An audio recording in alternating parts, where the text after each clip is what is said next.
And we are live. Hello, everyone. Hello. Greetings, one and all, and welcome to What Am I Rolling? Does Galactic over here on the One Shot Podcast Network Twitch channel. Try saying that 3 times fast. My name is Fiona, and I use she, her pronouns, and I am the host of What Am I Rolling? And I have a wonderful cast, a wonderful guests coming with me on this wonderful journey whilst we play Galactic by the wonderful Riley Rethel, who is in chat. Hello, Riley. Nice to have you here, my friend. And of note, let me make sure the things work in chat. Swear I can't spell Galactic, which is very embarrassing off the top of my head. With a link to Galactic and Going Rogue by the wonderful Jess Levine to the Kickstarter that is happening just now, and that is we are sort of doing this stream in support of them. And if you like what we do here and enjoy the game as we go, maybe consider supporting them. That'd be really cool if you do. Let me just make sure all my stuff is working. I think it is, but it's always quite loud in my head. Let me know in chat if it's too loud or anything like that. With me, I have some wonderful guests ready to play a game of Galactic. We're going to go round the horn, as it were, starting with Dusty, then we're going to go to Kendo, and then we're going to finish off with Rhiannon. Just please, wonderful cast, could you introduce yourself, name, pronouns, a visual description of what you look like, where we can find you on the internet, and of course, a answer to my icebreaker question, which is for today's stream. I would love to know what item or artifact you would have from a sci-fi TV show or film. So I'll go first because obviously I've asked the question.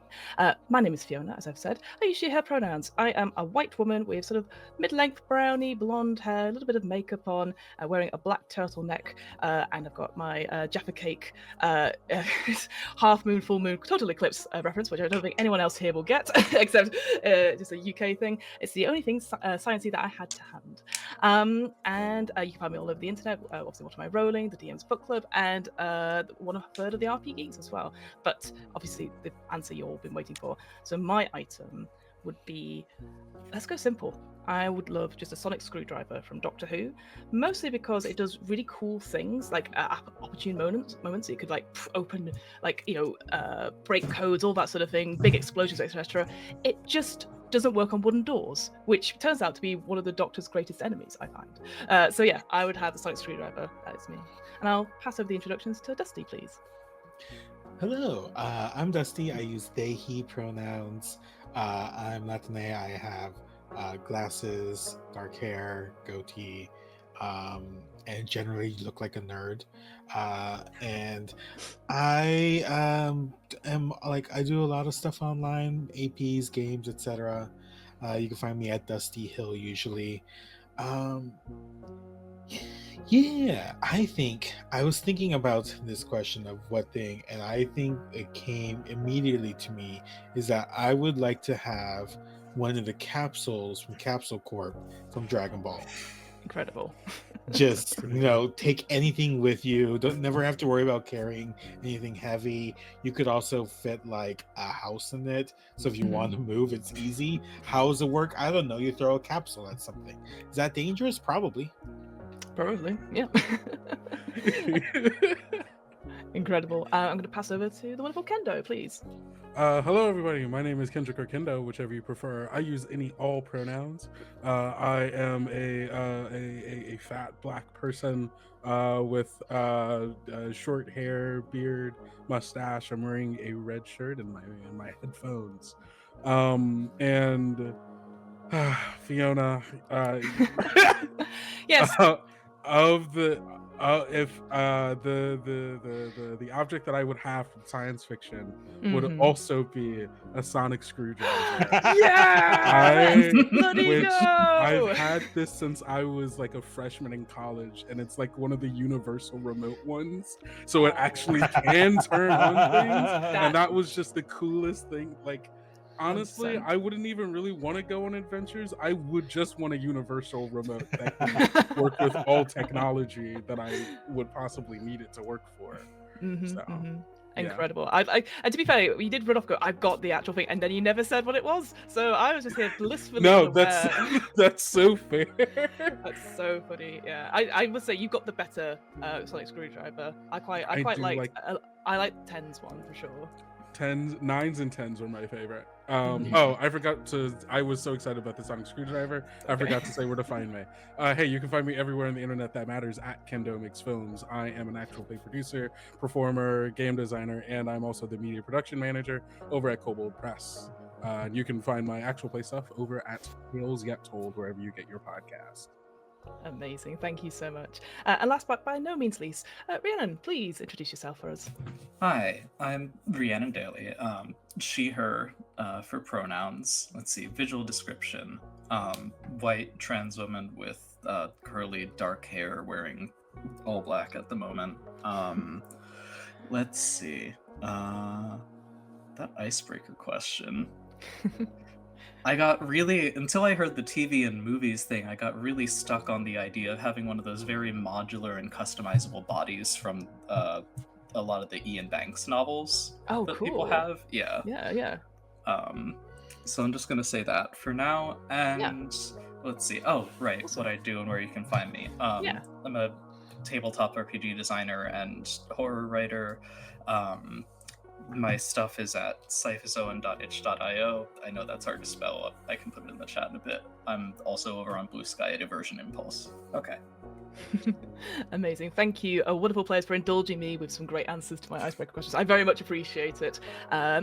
With all that, let's get started with Galactic. So I'm going to have a little bit of a preamble before we dive right in. So as I said, we are playing Galactic today. It is a belonging outside belonging game for 2 to 6 players, where all of us around this table, virtual though it is, share the responsibility for setting the tone and the mood of the game, making trouble and finding solutions, sharing the spotlight, being interested in the world, and valuing the emotional safety and comfort of our fellow players.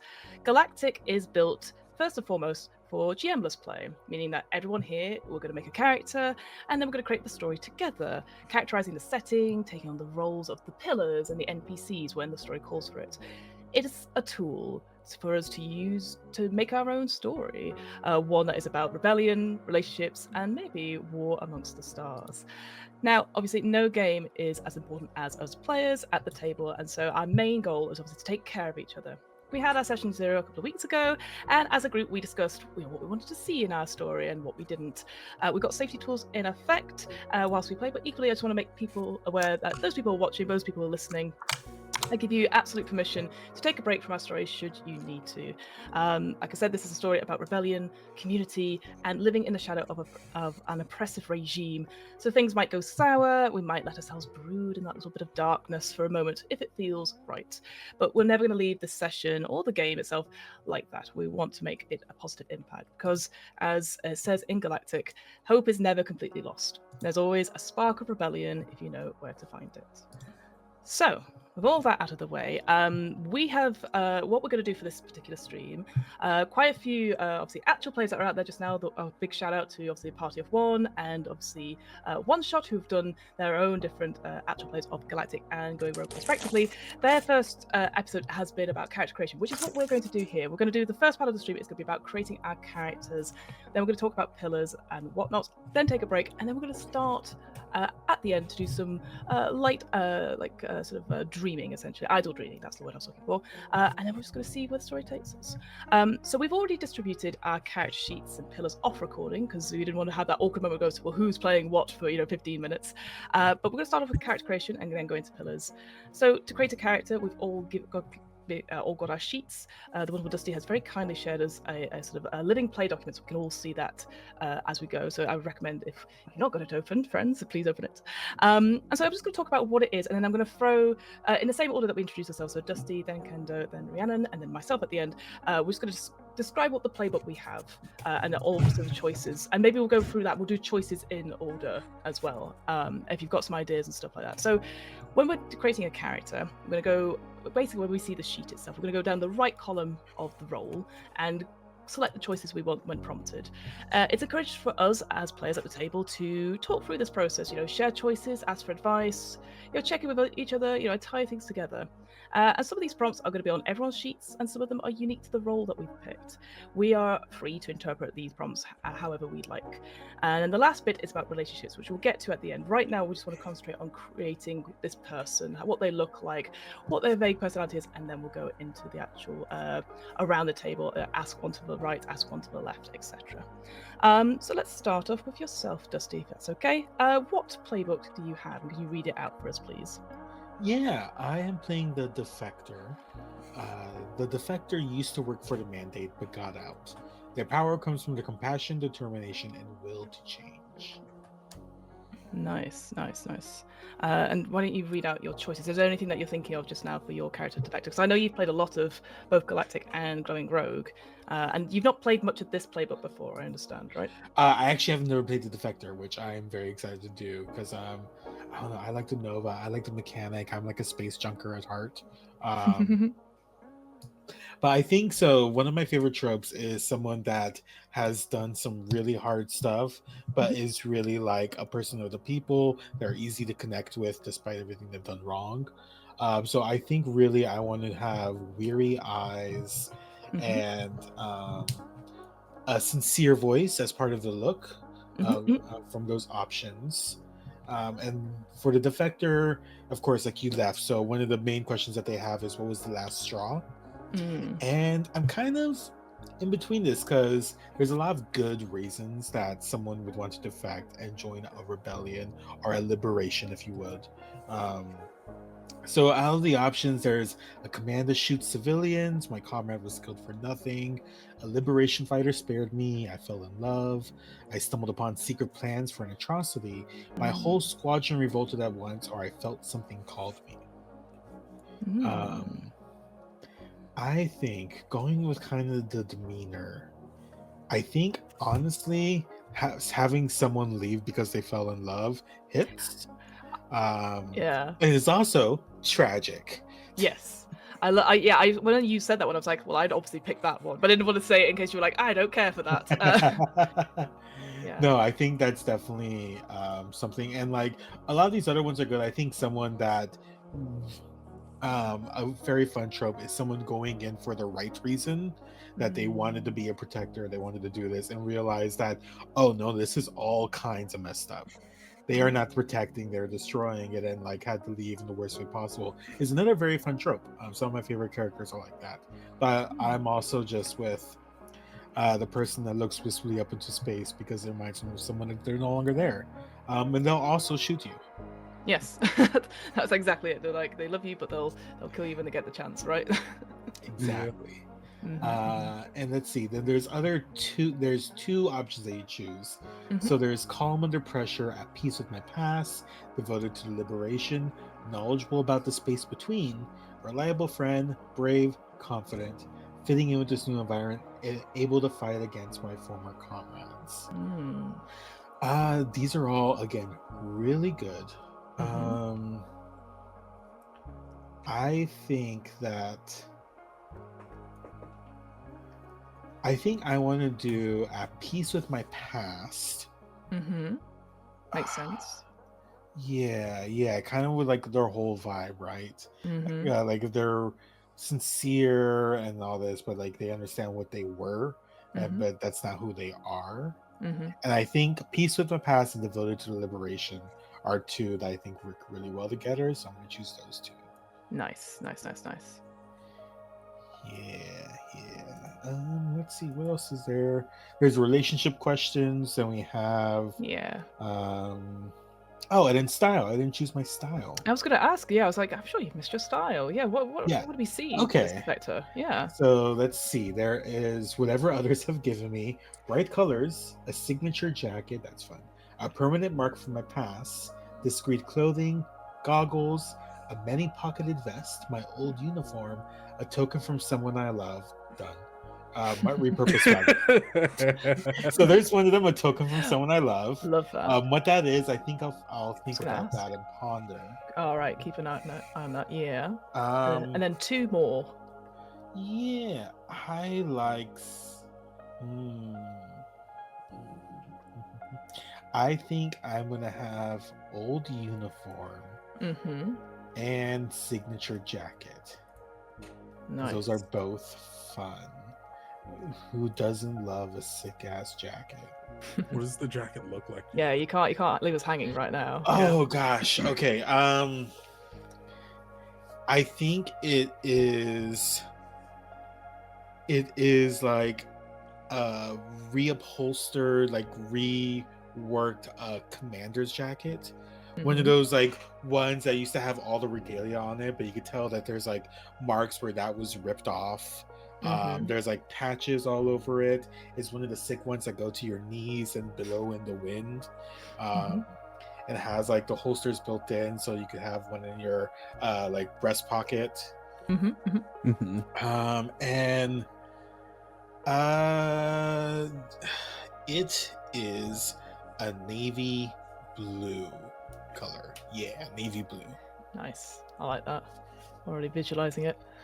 Yeah. And then let's pick your two relationships because these come out of the playbook as well. If you've got an idea of which ones you'd like to pick, we don't need to give names to them yet necessarily, but yeah, if there's any that of the two that stick out to you from your Defectors playbook.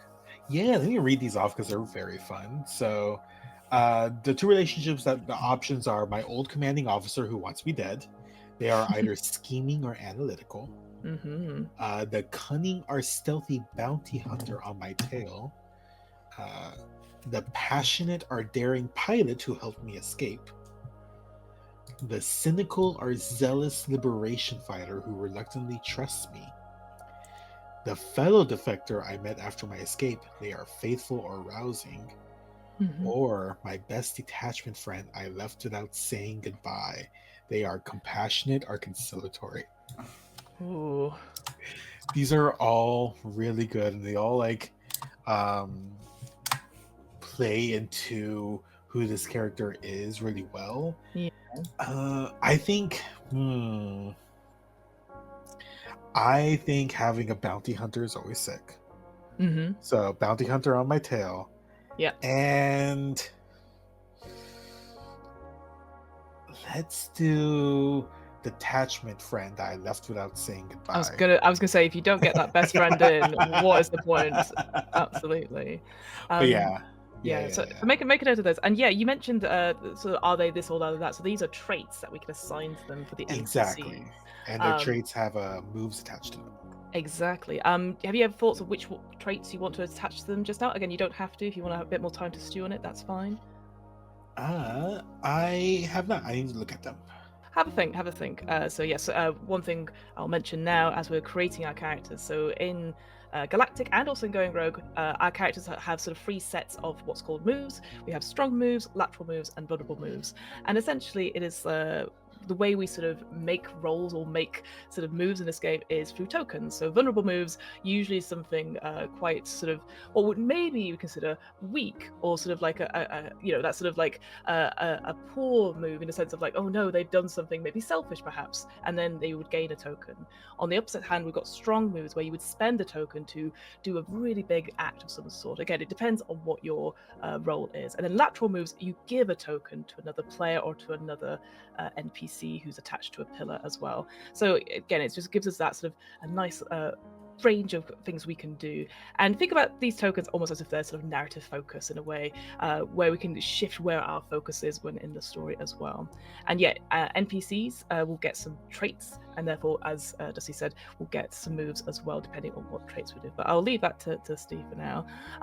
Let's move over then to Kendo, if that's all right. So what playbook did you get? Could you read us out what your little bio is? Yeah, so I am playing the mechanic. The mechanic is a fixer. Their power comes from their mechanical knowledge, drive, and insight. I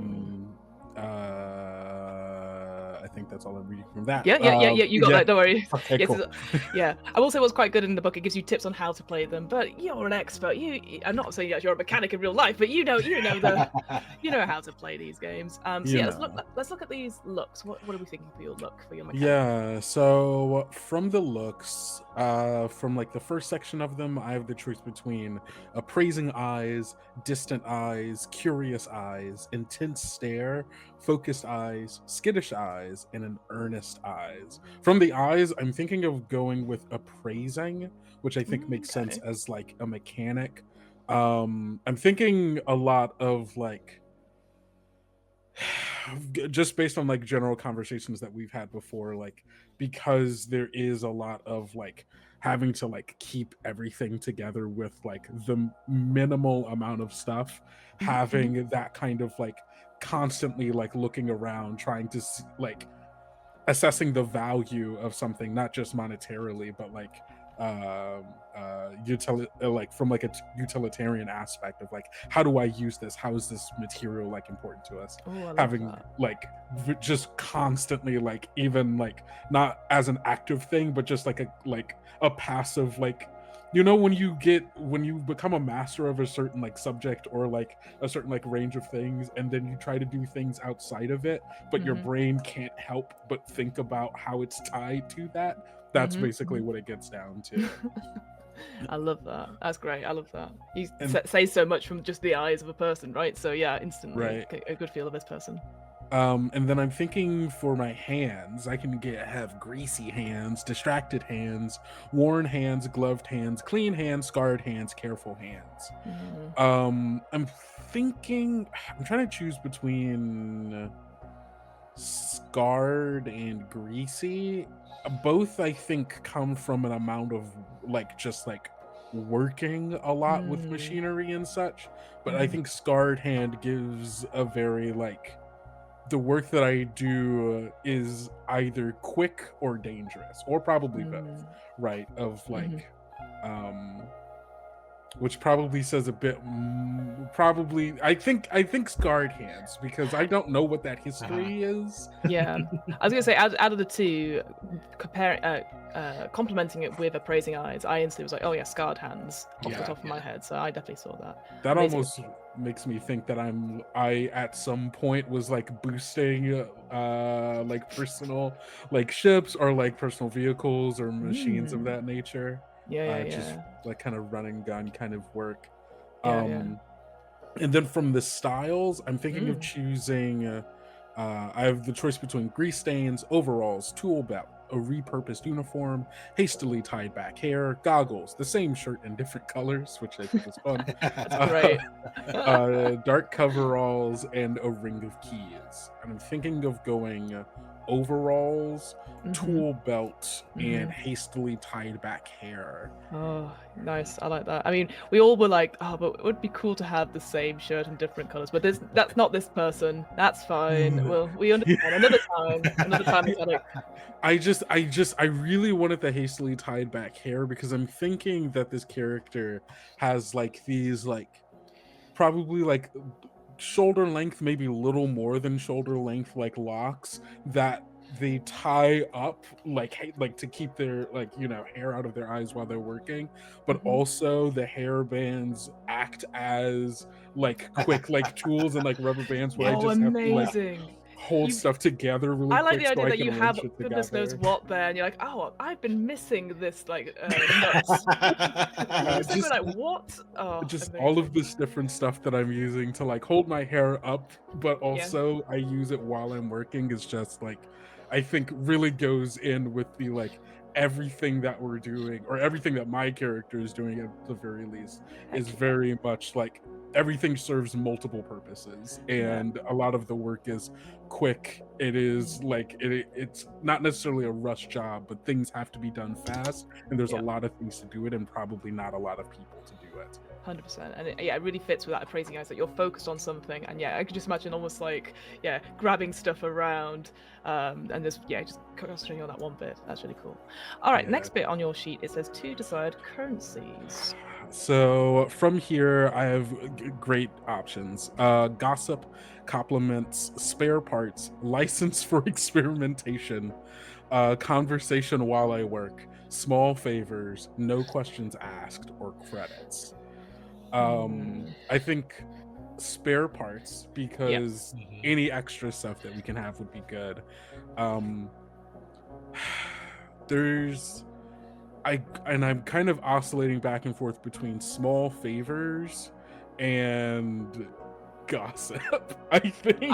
Honestly, I saw gossip and I was like, why aren't you jumping on that immediately? But again, it's not my character, so I was No. I'm just focusing, going like gossip. But yes. Yeah, no, for sure. Because I love that like idea of like, yeah, no, I'll help you fix that thing. By the way, I heard that how things going with X, Y, and Z, and like hearing like using like, because I spend so much time in the workshop, using that as a way to stay connected with like the world moving around me is kind of fun. The small favors I like as kind of maybe emblematic of like there's probably not a lot of money moving around in the community that I work with. And so like it would just be like, oh yeah, a lot of the work that I'm doing is so that other people will help me do stuff, and that's just the way that like the community continues to function in that way. Both are good, and I'm genuinely having a hard time choosing. I like both of them a lot. The way that you're talking about how they have the scarred hands and everything, and like boosting parts, maybe I think maybe the small favors would be very fun for them. Yeah. It's also giving me, and I mean this, I truly do mean this as a compliment, it's giving It's All About Family, Dom Toretto. It's all about family. I have not watched a second of you have not? Yes, I have not watched a second. I mean, I've watched like the clips, Yeah. but I haven't like watched the movie. But that's so funny. Yeah, let's go small favors and spare parts. Nice. I like that a lot. And then the last thing I have is 3 things that I always have with me. The right tools, something to write with, a fidget, some random spare parts, a knife, memories of loss, fading scars, too many hair ties, suspicion. I have to go with too many hair ties. Thank you. I do have to go with two. Cool. It's already been set up. I've got to go with too many hair ties. The other 2 things I think I'm going to go with are memories of loss and some random parts feels good. I could just keep random bits and bops in my overalls. Look, all I'm saying is that you picked a sonic screwdriver, Kendo, so it makes sense. I did. So either it's a fidget or it's some random spare parts. That's all I'm saying. Yeah, no, that's. Honestly, I was really thinking of fidget. I love how much the mechanics choices keeps trying to be like, haha, you're neurodivergent. Yes. And we've all been seen on this show as a result. Yes, absolutely. Okay, Riley, I get it. I'm autistic and have ADHD. Thanks. Fine. Okay, character now.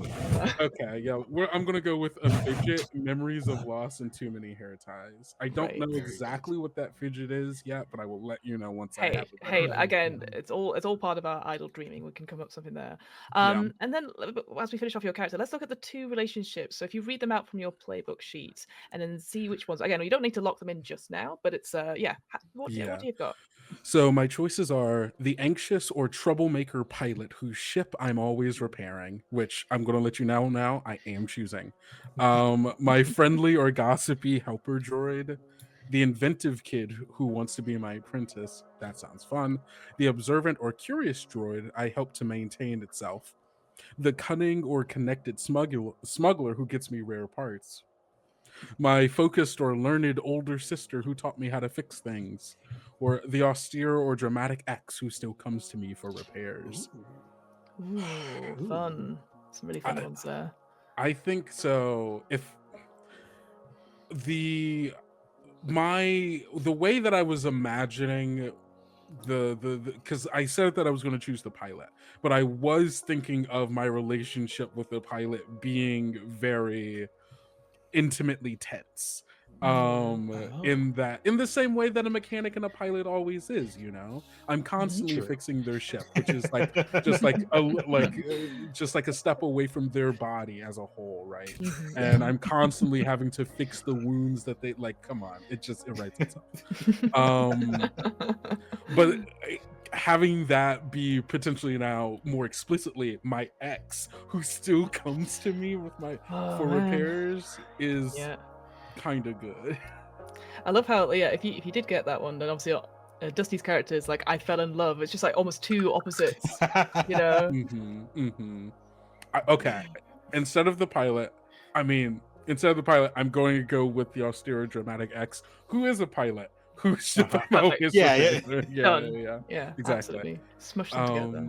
And then my other, I don't know which of those traits I'm going to choose yet. Nope. And then the other one, I'm trying to decide between the smuggler, because I think that would just be a good connection to have in general, especially for something for like the scum and villainy track of stuff. 100%. The other one that I am kind of interested in is the observant or curious droid that I help to maintain itself. Yeah.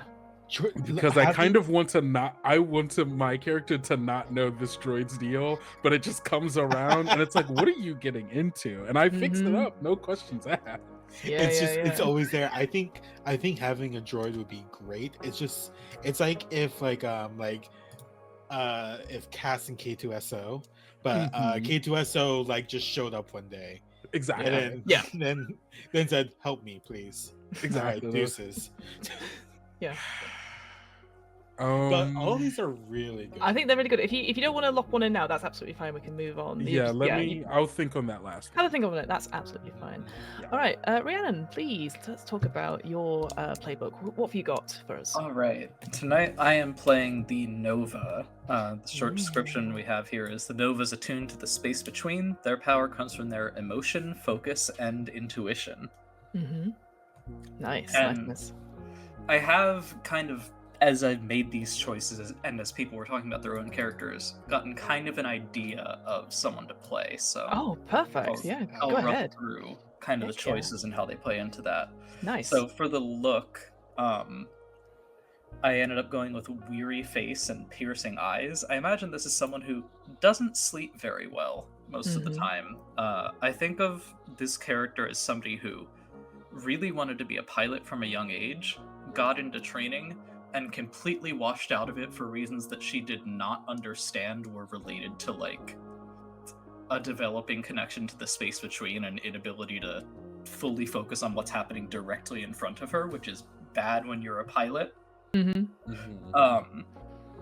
And that brings me into the who were you before the space between, and I think it's a scavenger. I think she like washed out of training to be a pilot, probably just like a commercial pilot or something like that, and ended up so yeah, it's a scavenger. I think she ended up just working kind of a dead-end job in like a scrapyard or something to still be around the ships without having the real ability to fly them or the technical knowledge. She just kind of liked the machines in that way. Oh, I like that. Yeah. Feels sort of like in my head how I imagine like a Lego master builder is. Like you can just see all the things fitting together sort of way if you're just around these ships. Yeah, like she's very much like she likes to see how things fit together, but has never had the chance to actually be trained in something useful. So she's just working this dead end job that's adjacent to the thing that she likes. The closest you can get to a number of years. 100%. Yeah. So the style I ended up choosing, just 3 options here, which is the same thing for literal years, all black everything, and tied back hair. Great. Gonna be asking you for hair ties. Love it. Yeah, go for it. Maybe that's how you folks met. Like you're trying to get back that one favorite scrunchy or hair tie that you had, and this person's got it. You know, maybe it's as simple as Especially that. given both working on ships, you know. Yeah, exactly. Love mhm. that. Love that. And so we have this list of 2 that you have and 2 that you're searching for, and the options are an Astroblade, my inner balance, the ancient Nova texts, the secret to my heritage, the mandate's hidden vulnerability, a sense of belonging and respect from those I admire, and my destiny. I think the ones that I have are an Astroblade and a sense of belonging. I think I have the idea that she started to, like, somebody noticed what was going on with her and her, like, ability to sort of touch the space between and started training her. And so she's got that. She's, like, joined up with the Liberation at this point and has this sense of belonging that she hasn't had in a very long time. And then the 2 that I'm searching for are my inner balance and respect from those I admire. She still feels like she hasn't really earned it yet, and still feels like she doesn't have a handle on being around what's in front of her instead of what she's, like, seeing or sensing. Nice. And I then love that. yeah, let's see. The relationships for the Nova. I have a few ideas, but I'll go through the whole list. Yeah, please. So we have my wise or ethereal mentor with unconventional methods, my cynical lover, the burdened child I see in visions, the attuned or troublemaker kid who asked me to teach them, the cocky or compassionate pilot with a crush on me, and the austere or innocent family I left long ago. Ooh. Ones I am leaning towards are ethereal mentor with unconventional methods, and the pilot with a crush, but I'm not sure whether I want to choose cocky or compassionate for the trait there. I Okay. don't know which one is more fun. Yeah. I absolutely. do think my character is completely oblivious about that crush. Incredible. Yes. Yeah. Man, I love how again we're developing a theme, as I see in chat. It's like game of lesbians and their exes. So I'm like, I see what's happening here. No, but I love it. I love this idea of like, yeah, we all about it's all to do with relationships, of course, because it's a game of relationships and rebellion. Of course, now I see it. Yeah. I just want to posit that a cocky pilot that is talking to someone who's oblivious about a crush is a very fun thing, because they're like, yeah, of course. Right? Right? Just like them, like, boasting about, like, yeah, and I was doing this, and I was doing this, and Yeah, so on. It's like- like, yeah, wow, that's cool. Yeah. Yeah, They're the just like- weird oblivious Nova who has no idea that she's being flirted with, and the cocky pilot who has no idea that I'm not picking up on it. Yeah. Mhm, Yeah. mhm. You're just Yeah. hard playing your different games, and then Yeah, maybe like yeah. later you go, wait, oh.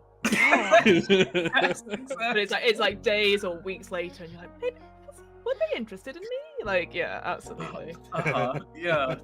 Wonder Nice. when So that's good. ever happened. Yeah. That's never happened to anyone ever. Moving Nope. on. No, absolutely. All right. Yeah, I think I'm gonna go with cocky pilot then for that one. Nice. All I right. think that's put them in. everything on my character. I think that's everything. And yeah, again, we can lock these in once we finish the breaker supply, as long as we've got an idea of what we're thinking of. For me, I picked she's just trying to scroll down. I picked the diplomat for myself, obviously true to form as the facilitator for everything. So the diplomat has a position of power or influence in the galaxy. Their power comes from their leadership, negotiation, and strategy. I think for myself, I thought to myself, what would I be like as a leader or someone that is like sort of in that sort of a position of power? And instantly I was like, well, I would be tired instantly. So yeah, tired voice done is what I was going to go for there. And I also I like everyone else had like eyes and face, so I get tired voice, but then I have smile. It's my other one. So I've got like polite smile, disarming smile, grim smile, sincere smile, proud smile, confident smile, and wistful smile. And I thought I would go for sincere smile. I thought, in my head, I'm thinking of like diplomat. They are the politician, right? I haven't decided like what kind of politician I'd like to play. Maybe it's that sort of thing where they're a little bit uptight, you know, with these, you know, some incredible great players and characters that we've got developed. And I was like, well, what's my one going to be like as a result? So I think just maybe a bit hoity-toity. Who knows? But yeah, I was thinking at least tired voice, in terms of like having to do the various speeches and whatnot, and then what did I say? Sincere smiles. I'll just get rid of those on the playbook for myself. And then styles. I can choose 2 or 3 of these as formal wear, military getup, impractical dresses, which I'm like, that'd be great. Simple clothes, a signature hairstyle, all white everything, a concealed blaster, hoods, pristine clothing, flowery dresses, and metallic accents. I mean, yeah, come on, we laughed at it, but it's happening. It's going to be an impractical dress. Why the heck not? Yeah. Gotta look. Let's all go in. I also Let's think go Chandrilla fashion. exactly. Somebody needs to not be wearing grubby work clothes here. So true. I think a signature hairstyle of some sort as well. I think that would be quite fun. I'll have to have a think of what it could be in the break, perhaps. And then, yeah, let's go for concealed blaster as well. Like, I feel like this person, they talk the talk, but obviously have had to maybe take some protection. Maybe, you know, it's that sort of thing. Maybe security for diplomats is on hard times, and so maybe I have to. I feel more safe if I have a weapon on me myself.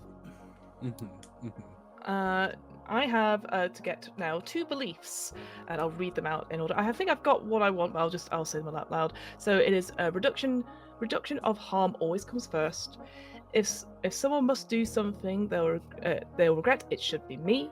The space between will always show the way. Hope is always stronger than fear. There's no such thing as negotiation with the mandate. Only the powerful are able to make the toughest choices. Violence is necessary for creating a peaceful future, and the end of the war is near. I instantly want to pick hope is always stronger than fear, because I just think that's such a cool line. I just think that's such a cool, like, little bit of, like, yeah, like, agenda or philosophy. I just think that's really cool. So I was like, I'll take that.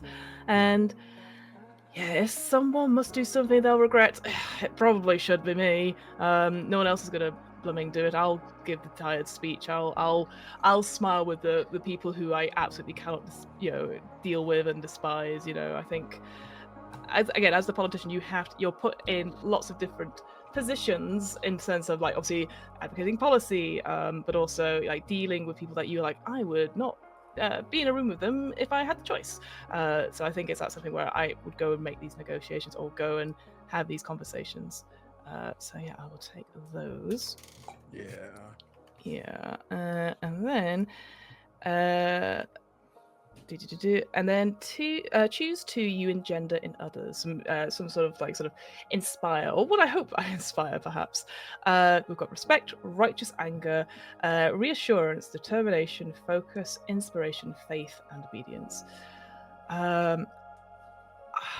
Man, I don't know if I would like to be a likable figure or not. I feel like righteous anger is quite fun. As a result, righteous anger is fun, I think. Yeah, especially if I'm wearing impractical dresses. Might not even be what I say. It's like, what are they thinking? Oh, so you think of it as anger at you and not telling people you should be angry. Yeah, exactly. Oh, that's so interesting. Coming onto our planet where we're all wearing like rags and grubbing with your impractical dresses, and we're just like, who are you talking to? This is the liberation diplomat? Yeah, exactly. It's very much is it Effie, her name in Hunger Games, that idea, like, the main best person win, and you're like, who is this person? Like, right.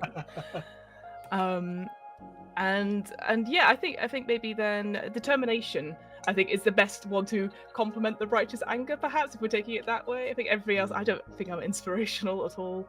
Maybe that's it. Maybe this character is a very low-level diplomat. It's not like high, but like I'm trying my best to get higher in some way. So maybe I'm trying to be like, right, it's the hair. It has to be the hair. If I do hair, then I'll be in, Star Weekly. I don't know, but you know what I mean. Like, it's that sort of like they'll listen to me as a result. If the hair is just right, the talks will go well. Exactly. Do you think then that you are like a younger politician, or like someone just getting into it, or someone who's just been like, I've been trying to climb the ranks for so long? Yeah, maybe, because yeah, my gut would say younger, but I like the idea that it is an older person who's just maybe tried to reinvent themselves several times, and this is just the latest. It's like, It's like, I'm maybe the it's the new. clothes. I just needed a new outfit, new makeover, Sharper shoulder pads. new You know, branding. I mean business. You joke. I literally was thinking Madonna would play me. Yes. That tells you a lot about me. Anyway, I have 3 relationships to pick as a diplomat. I'm going to read them out, folks. So I have my missing twin. They are either faithful or dramatic. The maverick, or wise leader of an other rebel force with disagreeable methods. My ancient or observant bodyguard. My analytical or awkward translation droid. The young upstart pilot who reminds me of my younger self. They are passionate or burdened. My commanding or mercenary politician mother. My daring smuggler who still owes me. A stealthy or scheming spy in the Mandate. And finally, my cocky or protective ex, who's only... So I've got to pick 3 of these. Yeah, any thoughts, friends, about what ones would fit well with what I've described so far, do you think? I mean, look. X's are on the table already. X's are on the table. You've had to reinvent yourself. Who's also said you had to reinvent who you're attached with. Oh my word. All right, done. Yeah, I'll go for... We've already got a cocky pilot, so I'll go for a protective X. Yeah. I love that. That's quite fun. I kind of like the bodyguard or the translation droid. Yeah. I like someone that is with you a lot of the time, that you can be like, am I doing the right thing? Is this what I should be doing? Always a big fan of a bodyguard character in Galactic. Yeah, I think so. I think, an observant bodyguard could be quite fun, I think. Yeah. Because again, we're creating characters that obviously I will be unlikely to play these characters if I'm in a scene with them. So yeah, it's kind of what you folks would like to play as well. What you think would be fun to not only be obviously with my character, but if we brought them in for other scenes, depending on what pillars they're attached to. So yeah. And then I've got one more. Now, look, I don't know, but I do. I feel like a family connection could be quite fun. So either the twin or... I agree. Or if someone wants to play my mother, I know we've only just really met. A politician mother is really good. Very fun. Like like political dynasty of like the reason, because I mean that then puts into question, does your character even want to be doing this? Right. Exactly. Maybe that's why they've been having an issue latching on, because they're not that passionate about. Yeah, now I'm thinking this would be a very fun NPC to play. Oh gosh, and then they're like, they're not your political advisor, but they've taken over your political advisor every time you've hired a new one. Yes, absolutely. Oh yeah, I feel commanding then. Absolutely. Oh well, mercenary. No, I think commanding might be. Again, we can always change this with the traits and stuff like that. But I think just as a general sort of like, what's this person is. And maybe I like the idea that I am. Very fun. Yeah. Yeah. Maybe you're right. Maybe this character, they aren't keen to be a politician. Maybe, let's say, impractical dresses, signature hairstyle, like in my head, they want to be a model of some sort, right? Again, that's where I sort of go trophy wise, but maybe again, my parent is like, no, don't be silly. You will be, you'll be following in. Maybe it's a whole long line of diplomats, my mother and her grandmother and all that sort of thing. So yeah, maybe cowed a little bit by this particular presence, which I love as a result. Amazing. I don't know if any of you have ever had the experience of working the same job as your mother, but I had for a period of time. Where me and my mom were both project managers, and there's a strange intimacy that happens between you and your mom when you work the same job and know the same people. where Mhm. it's like you leave work and then you're just like you talk to your mom about like your coworkers, Uh-huh. and it's like it's weird, you're having a drink and both of you are just talking about the same bosses or whatever. And Mhm. I'm imagining that, but the Senate. Oh god. Imagine leaving the Senate and your mom is also a senator talking about legislation. That has to be the wildest thing. Oh. It's That would be Yeah. unhinged. I'm thinking about, like, for a while, me and my mom were both teachers, and sometimes I'd be texting her at work, like, how do I deal with these kindergartners? And I'm imagining that, but how do I deal with this committee? Right. Exactly. See, my again, slight story time. I appreciate. We will get back to the game in a second, but now we've hit on an interesting topic. So I did work again, similar field to my own mother, but she had a different last name to me. She kept her maiden name, but then because she did quite well, she'd always come and she would give like the keynote speeches and stuff like that. But then at the end, she'd be like, and also if my daughter is here, and then would put me on blast if I didn't meet her up or something like that. I can't tell you how. I mean, I don't work at the company anymore, but my god, hearing your own name be called out over the tannoy because she had the power to do so. So suddenly, I'm having a lot of flashbacks right now. Oh my god. Anyway, okay, so Fear. we've got we've got the our sort of main sort of structure of our characters and whatnot.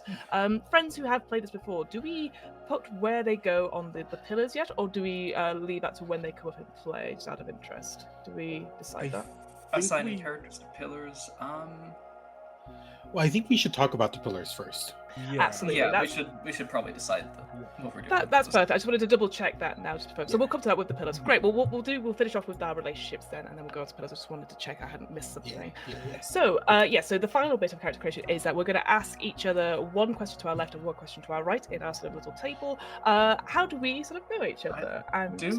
Go for it. Oh, sorry, I just had a question. Do we want to do that right away, or do we want to do that after pillars? I've done both ways before. What do we think, guys? Yeah. Sorry, Go ahead. Please. No, please, you. No, you, Dusty. You were talking first, friend. You first. Okay, whatever. I think I agree doing them after the pillars, because I think the pillars will help set up a lot about what the stakes of the world are at this period in time, which might then flavor where we are in our lives. Oh, especially because we have a diplomat, a Nova, and a defector. Yes, so true. Yeah. That sounds amazing. So so again, as we you have can ties to pillars. Oh, absolutely. And yes, so again, you could do it in either way. If you want to, again, if you're following along at home, you could obviously create your characters and do the relationships, or you could do what we're doing and skipping ahead to pillars. So, like as we said before, we've divvied up the 4 pillars before we came on stream, and these are sort of the bigger, wider forces in the world itself that will, where all the sort of NPCs and sort of major sort of story beats will be assigned to one of these 4. Let's go in reverse order if that's okay. So Rhiannon, sorry. Can you tell us what your playbook is that you've got for your pillar? Sorry, not playbook. Right. The one I'm keeping an eye on to start, though, for people in the chat who aren't familiar, anyone can pick up any pillar at any time during play and make a move as it. Usually, someone whose character isn't in the scene. Is the liberation. Description of that we have is: there are many in the galaxy who are not willing to go down without a fight. The Liberation are your comrades in arms, the people of the galaxy who are actively resisting and fight back against the mandate. No revolution is perfect. It's made of people who are prone to disagreement and distrust, but that, many say, is what separates them from the mandate, working together towards a better future for the galaxy.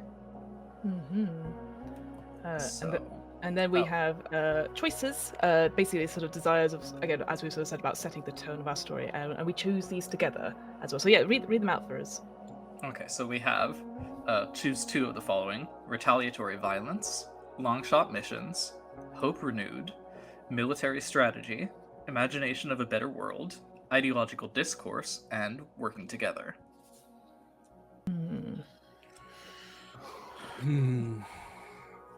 And I think is something helpful for us, and also anyone listening, is that any of these desires are neutral rather Mhm. than necessarily being explicitly positive or negative, so we Mhm. can think of them in any of those ways.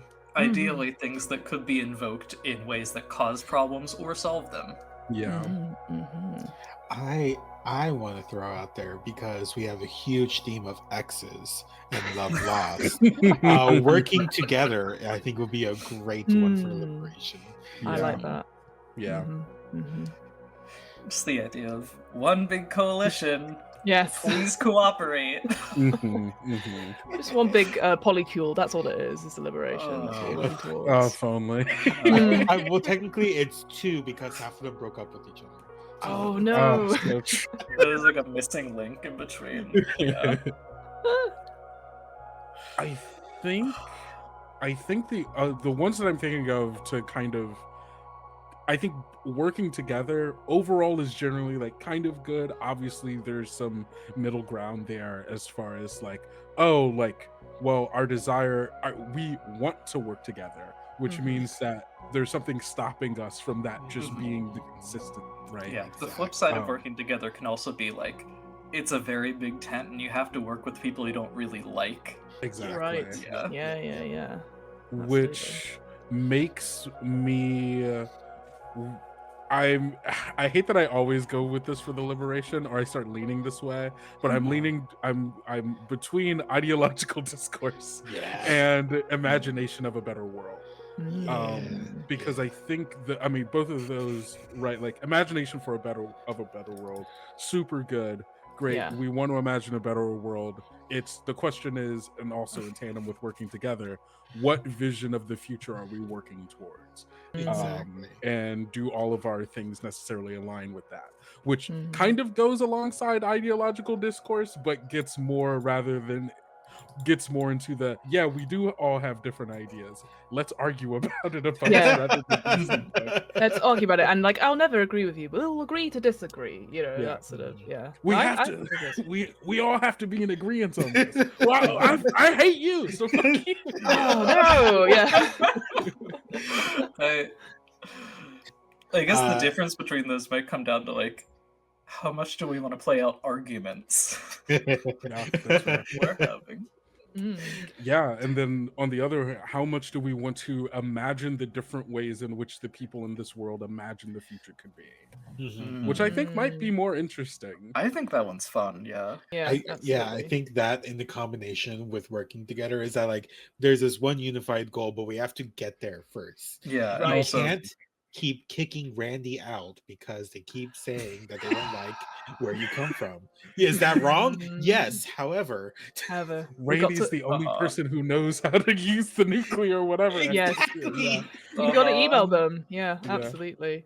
But yeah, I like that, and I think as well, like, again, that's not to say that I don't think we can't have arguments between our characters and stuff like that as well. I mean, I'm expecting a full-blown argument between myself and whoever was playing my mother at some point, but I mean this in the game and not on the phone later. So yeah, I'd be up for imagining a better world and working together. I think those sound like really cool options. I also like the idea of working together with people who might have a very different imagination of a better world. Having to figure that out. Absolutely. Absolutely. Okay. I will go ahead and erase the other ones on this document. Not a problem. Well, then we'll go to Kendo, please. What pillar have you got, my friend? So I have the mandate. Sometimes it feels like there's no escape from its gravity. The Mandate is an intergalactic superpower that uses its might to control the galaxy with fear, propaganda, and alienation. The only way the Mandate can perpetuate itself is with constant aggression, advancement of weaponry, and violence, and we know that it will eventually collapse under its own weight. However, until then, it continues to cause death and destruction across the galaxy. And our potential desires are untold destruction, unquestioned supremacy, military expansion, an end to the Nova, hierarchy and order, dominion over the space between, restoration of an old order. I think because we have a Nova, I think either an end to the Nova or dominion over the space between would be interesting, just to make that like relevant to like what's going on potentially. Yeah, I'm a little less interested in an end to the Nova because I'm less interested in the Novas as like an organization. 100%. Yeah. I think Dominion over the space between is really good because then like what does that mean? What does that look like? Yeah. Like we have like it sounds like our Nova is not exactly the most Nova-ist Nova to every Nova. So it's like, oh, is this kind of similar to what you're doing, but like just like more evil coded? Which might also lean Yeah, into. what is it? Sorry, go for it. Oh, I was just thinking, like, what does it mean for an organization like the Mandate to try to sort of own the future, right? Or own, like, the possibility space of how history could go. Yeah. Yeah. And I think that, like, I think the Nova not being necessarily a concrete organization that has, like the Jedi Order or whatever, then does feed back into the Liberation's desire for an imagination for the future, because maybe the Nova are one of many different factions or people connected to the space between that have different ideas of what does that look like, and the Mandate is just one of those groups that have their own ideas of how they want to use that. I like that.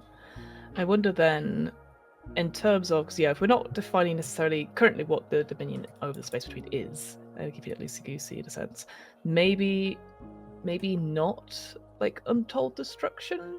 I feel look, we've got 2 sessions. We don't have time to explore all the nuances necessarily.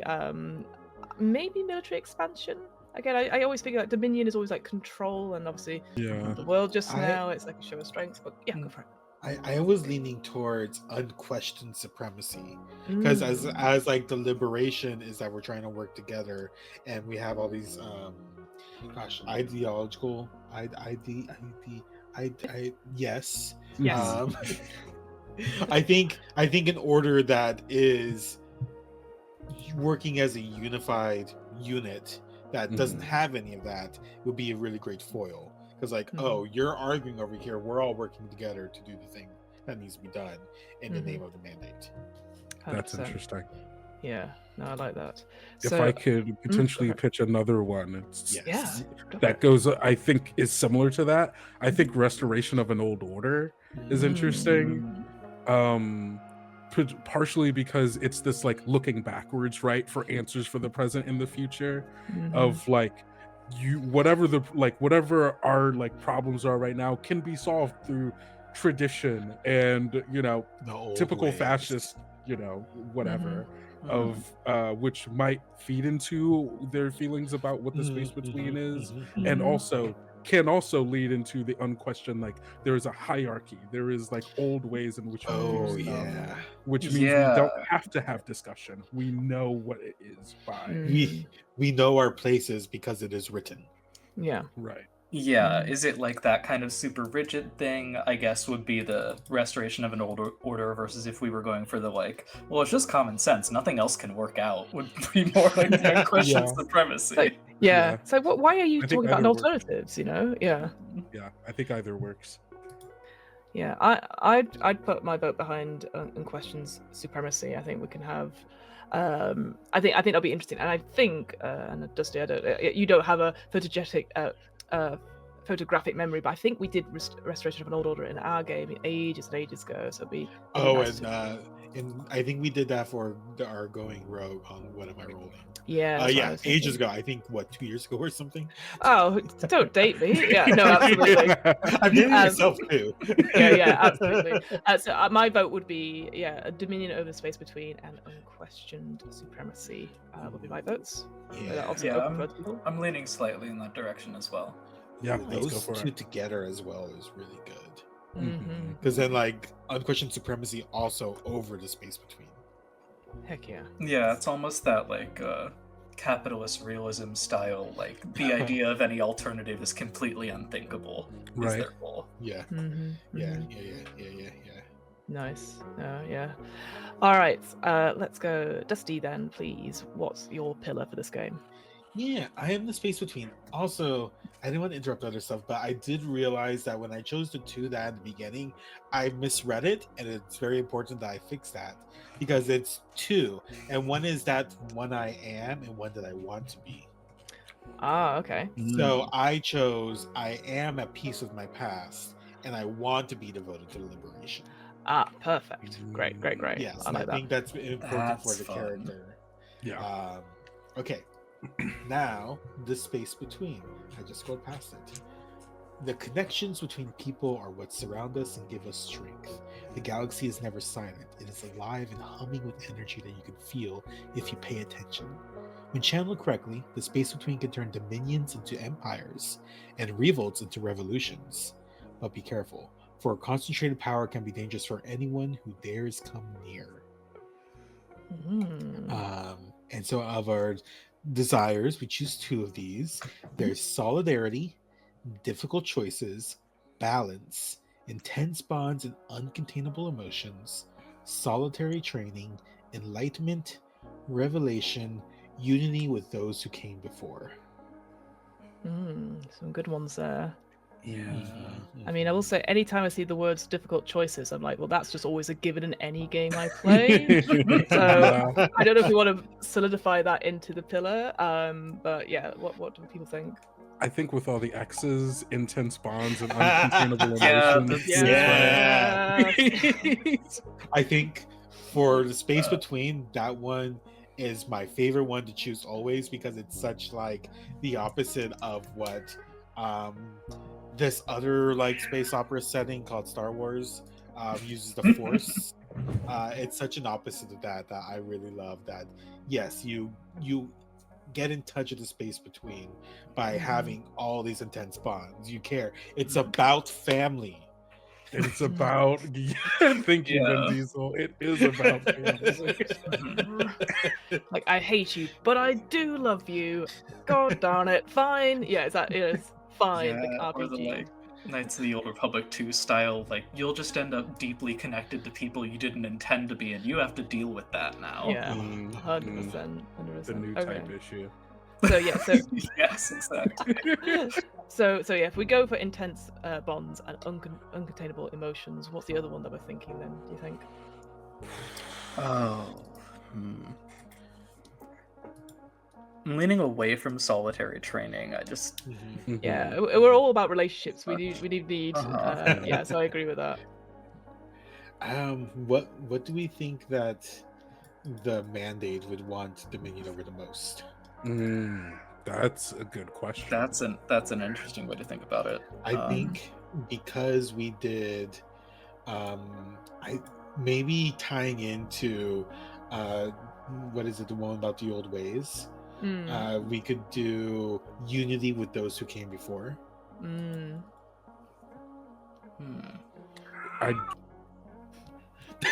Someone agrees with you. They're not part of the stream though. It's all good. So I like that. I also like solidarity as well. I think. Yeah. Solidarity is a fun one to be kind of a double-edged sword, right? Because there's the liberation side of it where you're like, trying to encourage people to actually stand together, and then there's also that potential corruption of it with like, if they want to control the space between, they want to control who people feel pushed towards solidarity with, right? Yeah. They want you to feel Yeah. like patriotic, like you're part of a bigger thing, negative, instead of part of a bigger thing, potentially positive. Yeah, I like that a lot. The pledge to the space between. Yeah, absolutely. I guess in both cases, both of those options are like feeling a connection sometimes suddenly to a thing much bigger than yourself, or at least a thing outside of yourself, and it's like the scale difference between them is very fun. Yeah, and that idea, like you said, it could be like a really positive thing that you feel very loved by it and you feel included, or it's so overwhelming, right? Or you don't know what your space is. Or compelling, yeah, overwhelming or compelling. Yeah, I like that a lot. So solidarity and intense bonds and uncontainable emotions sound good. Yeah. Nice. All right. And I've got my pillar at the end. I'm just going to check in with everyone because we've been going for a little while. Should we do my pillar and then take a short break, or do we want to get through character creation, just checking with the table. I think a quick break, or do you mean after this pillar, or before? After the pillar, yeah. After this pillar. I think a very quick break after the pillar would be great. Perfect. Cool. That sounds good. All right, so the final pillar for this is scum and villainy, and all I have to say for this, criminals. The easiest, possibly best written pillar. Thank you so much, My Riley. Oh, I love that phrasing. I love It's so the phrasing. good. So good. Yeah, I was very honoured to get this at the end. So yes, so our two desires, our group of desires, which we choose two from, we have uncomfortable bargains, understanding, the jackpot, secrecy, strings to pull, escape from this livelihood, fresh blood, enough credits to get through the week. What are we thinking? These are all very fun. Scum and Villainy are like some of my favorite parts of space opera settings in general. Yeah. I mean, I could make a pitch for maybe strings to pull. Again, I know we've been talking about relationships, keep going back to relationships, obviously, but maybe it's that sort of thing where, I know a guy, I know this person, and we used to hang out or do more than hang out, and it's like, one time, hang Just out, the- quotation marks. Yeah. But it's that sort of thing where I think you're using favors, perhaps. And it's more than the uncomfortable bargains. I think it's that sort of thing that you're pulling on your come on for me, and you do that sort of like you're blinking of the eyelids a little bit and like flutter the eyelashes.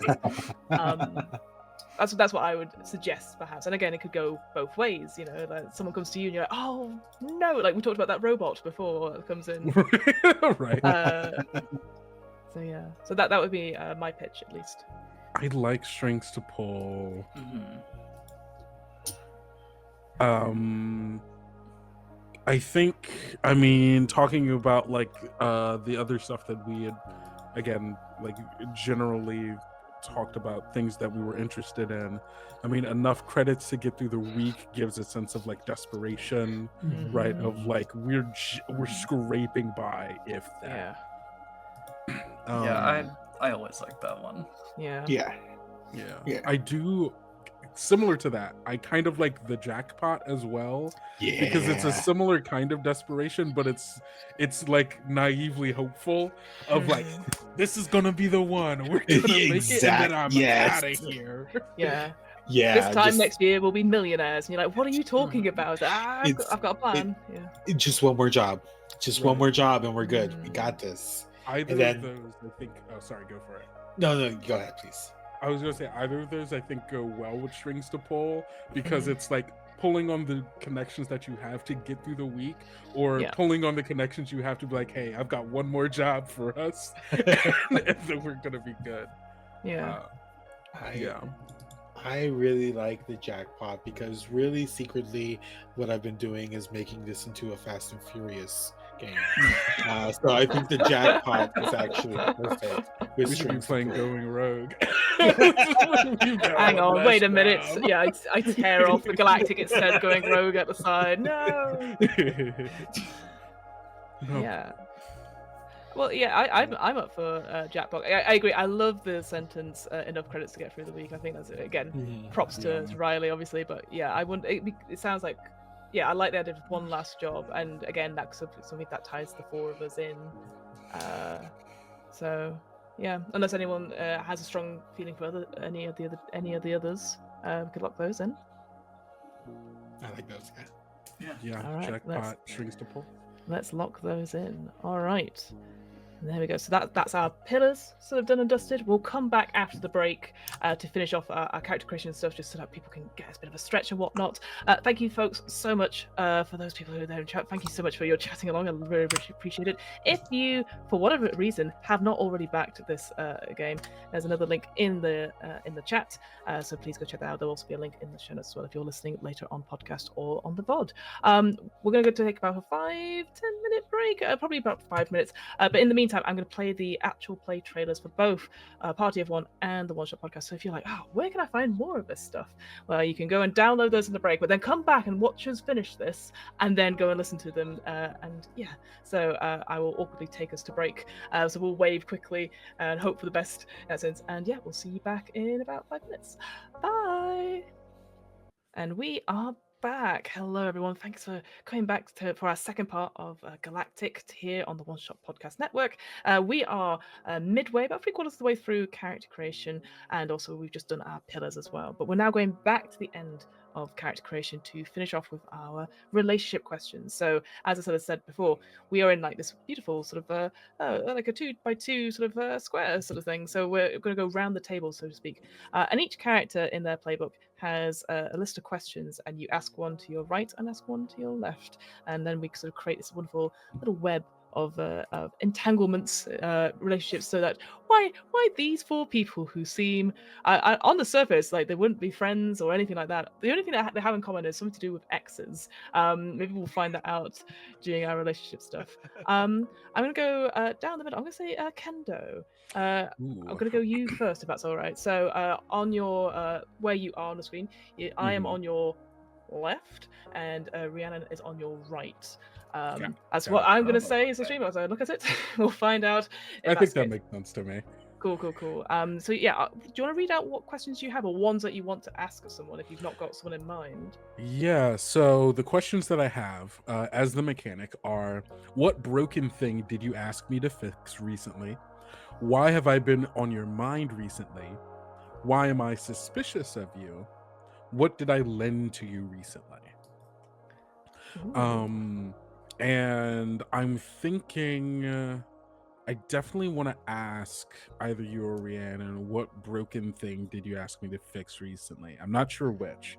I think it depends on what my second question ends up being. Absolutely. Yeah.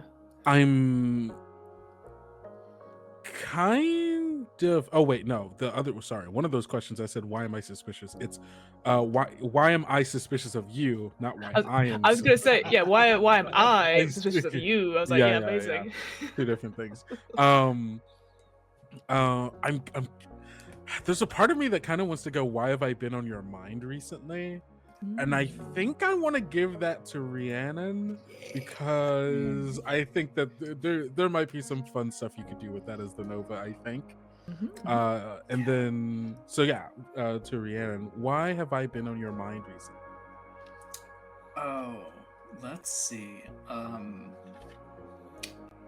think I had to I had to visit your like mechanic shop for some reason, like to get some part for something for somebody. And I'm just in there and I'm watching you work on a machine, and I get this like flash of like, something here is important. Something here with what you're doing right now is important in a way that I don't really understand yet, and we won't realize until we see it happen. Got it. Oh, that's fun. I like that. While watching me working in the shop, you got a sense of like yeah, just this weird vague premonition of like something's happening here. Yeah. And you're involved in that in some way. Yeah. Nice. I like that. Love that. I guess again we could define that through play, whether that is a vision of some sort, or if you just get that sense, like the hairs on your arm move, and you're like, I'm get the new type flash. Yeah. All of a sudden. Oh, something's going on here. Nice. I like that. Awesome. And then for you, Fiona, what broken thing did you ask me to fix recently? See, I like maybe it was your thing that I was working on. I think so, to get that connection going. Look, I'm gonna pitch to you that although I'm a cool diplomat and we're in like a long time ago in a galaxy far, far away, I am a proper technophobe, and I broke like my whatever data pad or communication device, but in the sense of a boomer S type thing of like, well, it's not turning on anymore. That's so good. I need it to be restored. You know, I'm saying all these words to you, and you're like, okay. And now you go, it's going to take, you charge me a day rate, it takes you 5 minutes to sort out. But Literally. yeah, I think it's something like that. It's like, yeah, I'd say, some sort of data pad that has, maybe it has important documents on it. Again, we've said that this is a low-level diplomat, but I like that I've been given something really important and I've done something to the data pad. I've locked myself out. It's the iPhone code that it will be unlocked in 5 million minutes, and I'm like, I don't have 5 million minutes. Yeah. What I do have is my mother and a credit card. Yeah. Okay. Cool. I love that. So then, I don't think we've established any names for us as of yet. No, so not yet. Yeah. I would just put down that for you, Fiona. Your answer was a broken data / communication pad that probably has something important on it. Yep. And then for you, Rhiannon, while watching me work in the shop, you got a sense of importance about something in the shop or me, or just vague in the area where I was working. And I'm tentatively thinking that maybe it was the same day that Fiona's character and I was working on that at the time, potentially. I think that's amazing. Yeah, I really like that. Great. Let's move then around, and Rhiannon, if you're good to go next. You've got Kendo on the left, and then Dusty on the right of you. Gotcha. Okay. Let me take a look at my questions here. Mm-hmm. My options are: what secret do you know about me? What intimate moment did we share recently? Why have you been worried about me recently? And what secret are you keeping from me? Ooh. Let's see. Kendo, let's go with this one. Why have you been worried about me recently? Maybe it's because I don't know how long it's been since this event, right? Sure. But maybe it's been like a lot of you've just been around the shop a lot, or just like we've been bumping into each other, and you're like checking in on me in ways that I think you don't normally. Because I don't even know like how close we are is like, because we both like work on like ships and like other like mechanic stuff, so there's a good chance that like just in the shipyard or whatever, right, we end up passing by a lot. But I think it's like there's been a lot more contact, and there seems to be something on your mind, and so I'm like, hey, is everything good? Are you okay? I keep seeing you everywhere, and you keep giving me this 1,000-yard stare every time I see you. Unfortunately, it's the only stare I have. Yeah. It plays into that obliviousness you were saying before. Yeah. Like you again, not that you don't realize you're staring, but you've got that thought, you've got the resting face, as it were, and you're like, you're all right, and you're like, yeah, like of course I'm fine. This is normal. What? Yeah, this is what do you mean? This is my thinking face, clearly. Deep in thought, you know. Yeah. Love that. Let me see. Okay, Dusty, what do you think about what secret are you keeping from me? Is that one that Dusty, just to remind you, in the game, not outside. Just you did that little laugh then, and yeah, that was real normal. Laugh. That was real normal of you. Super. I'm so normal. So in Fast 5, one of the big things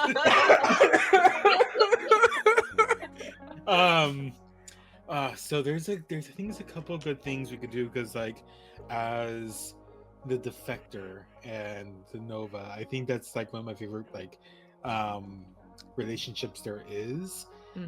I think what would be a good secret?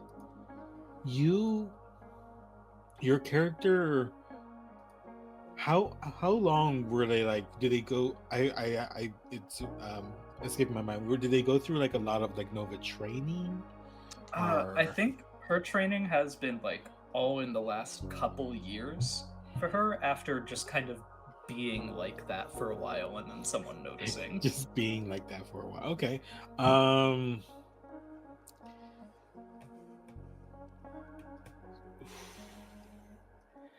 I think the secret that I'm keeping is that the mandate actually has a huge file on you. Oh, that's really good. That they've been actually That- keeping an eye on you because you've been around much later than they expect a Nova to be around. And yeah, I think it's like that. Then like, and I just kept it secret because like I don't want you to think that you're in imminent danger, even though you are. That's interesting.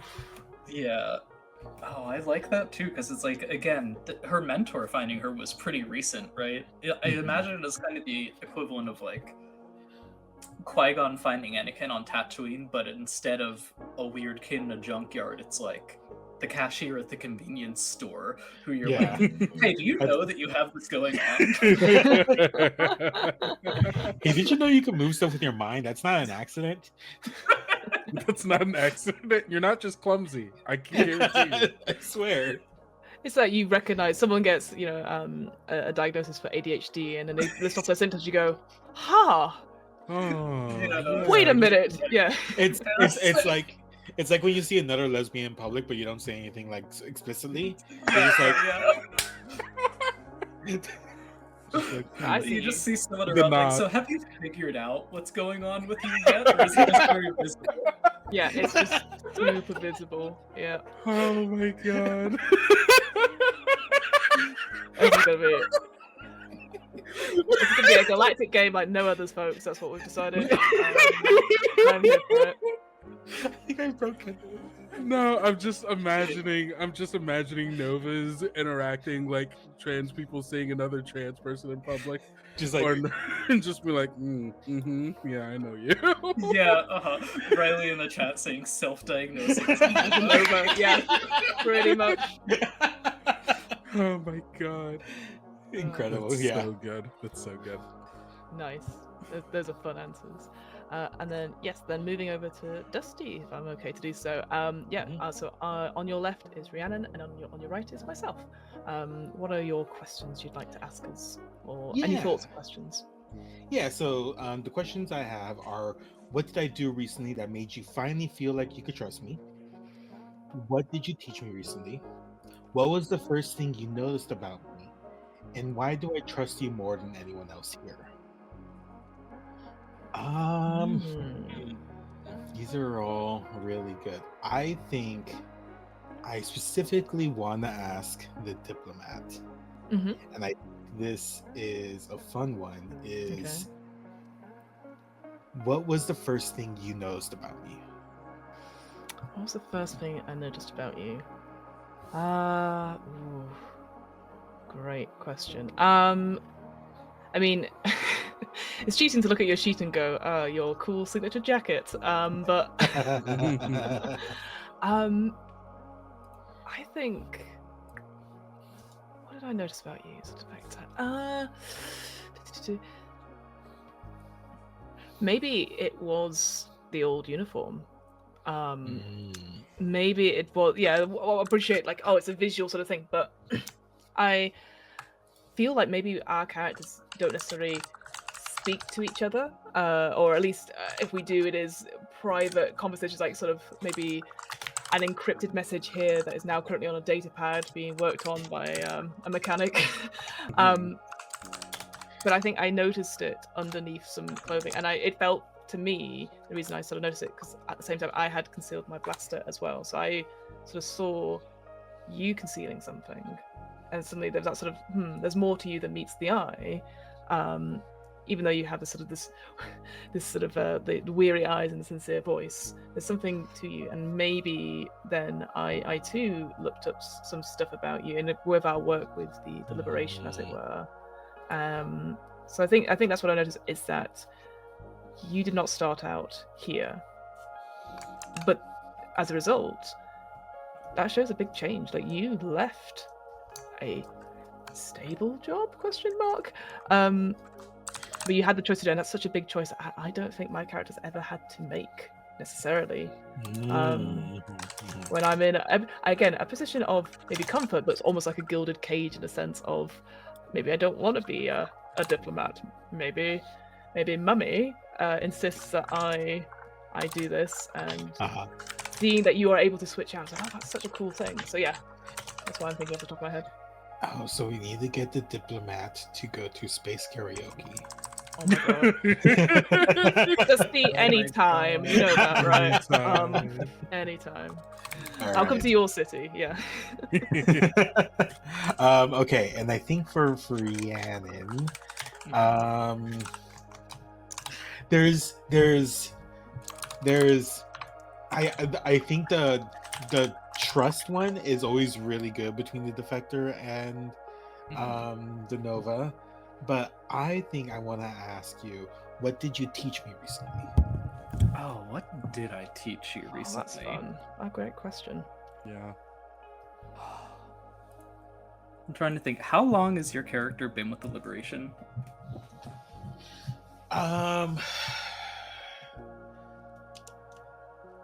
Let's see. Long enough for people to know my name, but not long enough for me to get rid of the uniform. Okay.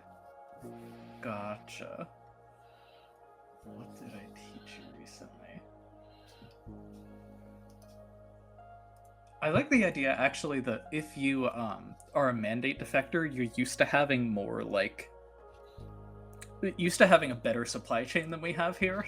And so the thing I taught you was, like, you had some piece of equipment that you just thought was, like, busted and, like, not worth using anymore, and I'm like, oh wait, no, hold on, let me, like, do the equivalent of, like, duct taping something together and it's good as new. But, like, just, yeah, showing you this weird, like, scrappy way of making something work that you hadn't considered before. Oh yeah, because absolutely the mandate would definitely be people to just like, oh, thing's broken, toss, Yeah. new one. And it's also, Right. like, probably you weren't even allowed to try and solve your own equipment problems in the Yeah. mandate, and now you have to. Yeah, shout out to Riley in the chat because I was just thinking it. Right to repair. The Yeah. mandate, no right to repair, because like I think they would think anyone trying to repair their stuff is tinkering with it and could be a problem, which is probably Yeah, true. yeah. Showing you fucking space YouTube videos about jailbreaking your iPhone or whatever. Right. Let's go. Let's And that go. also kind of goes into their facade of like absolute supremacy over like everything we have is the best, it's the newest. We can't have things that are like secondhand or repaired versions, right? Because then that shows like fault in our stuff in general. And we can't have people actually thinking about how the things work, only the fact that they do or don't. Exactly. 100%. No, sounds good. And then my questions. Sorry, I was jumping ahead then, looking at traits. So I've got Dusty on my left and Kendo on my right. And the 4 questions I have are these ones. So, how did you betray my trust recently? What sensitive information did I tell you recently, and why? Do you find me comforting or cold? What agreement did we come to recently? Does anyone have a pitch for any of these questions? Because I think they're great questions. I'm having an indecision of choice. Is there one that either Kendo or Dusty that you're like, oh, I've got an answer for that? Do you think? Dusty. They're all. I think for our character specifically, they're both really good. Yeah.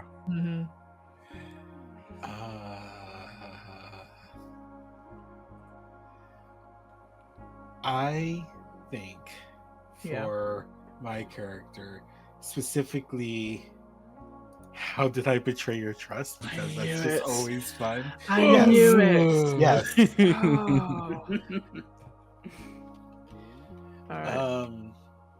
And I think what it was is that you asked me for some intel on the mandate, and there was a lot of deliberation until I finally said, I ain't know nothing.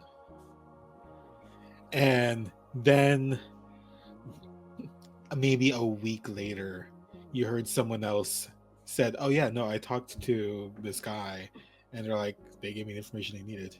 Unbelievable. You held Because- out on me. Yes, because um, I ain't trust no politicians. Oh my god. Mummy was very upset with me. And that's all because of you. Oh, It's all you. Sorry, not my mom. I don't think you're sorry though. Not my mom, not my problem. yeah. Let's get that on the bumper sticker on their ship. Not my mom, not my problem. Oh my god. Amazing.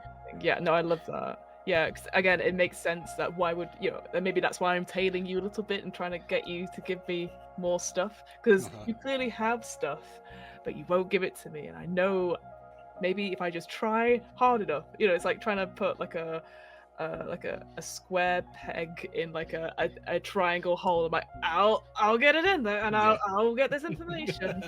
Mhm. Yes, I love that. And then Kendo, is there a question that you particularly like, or I could just choose one at random?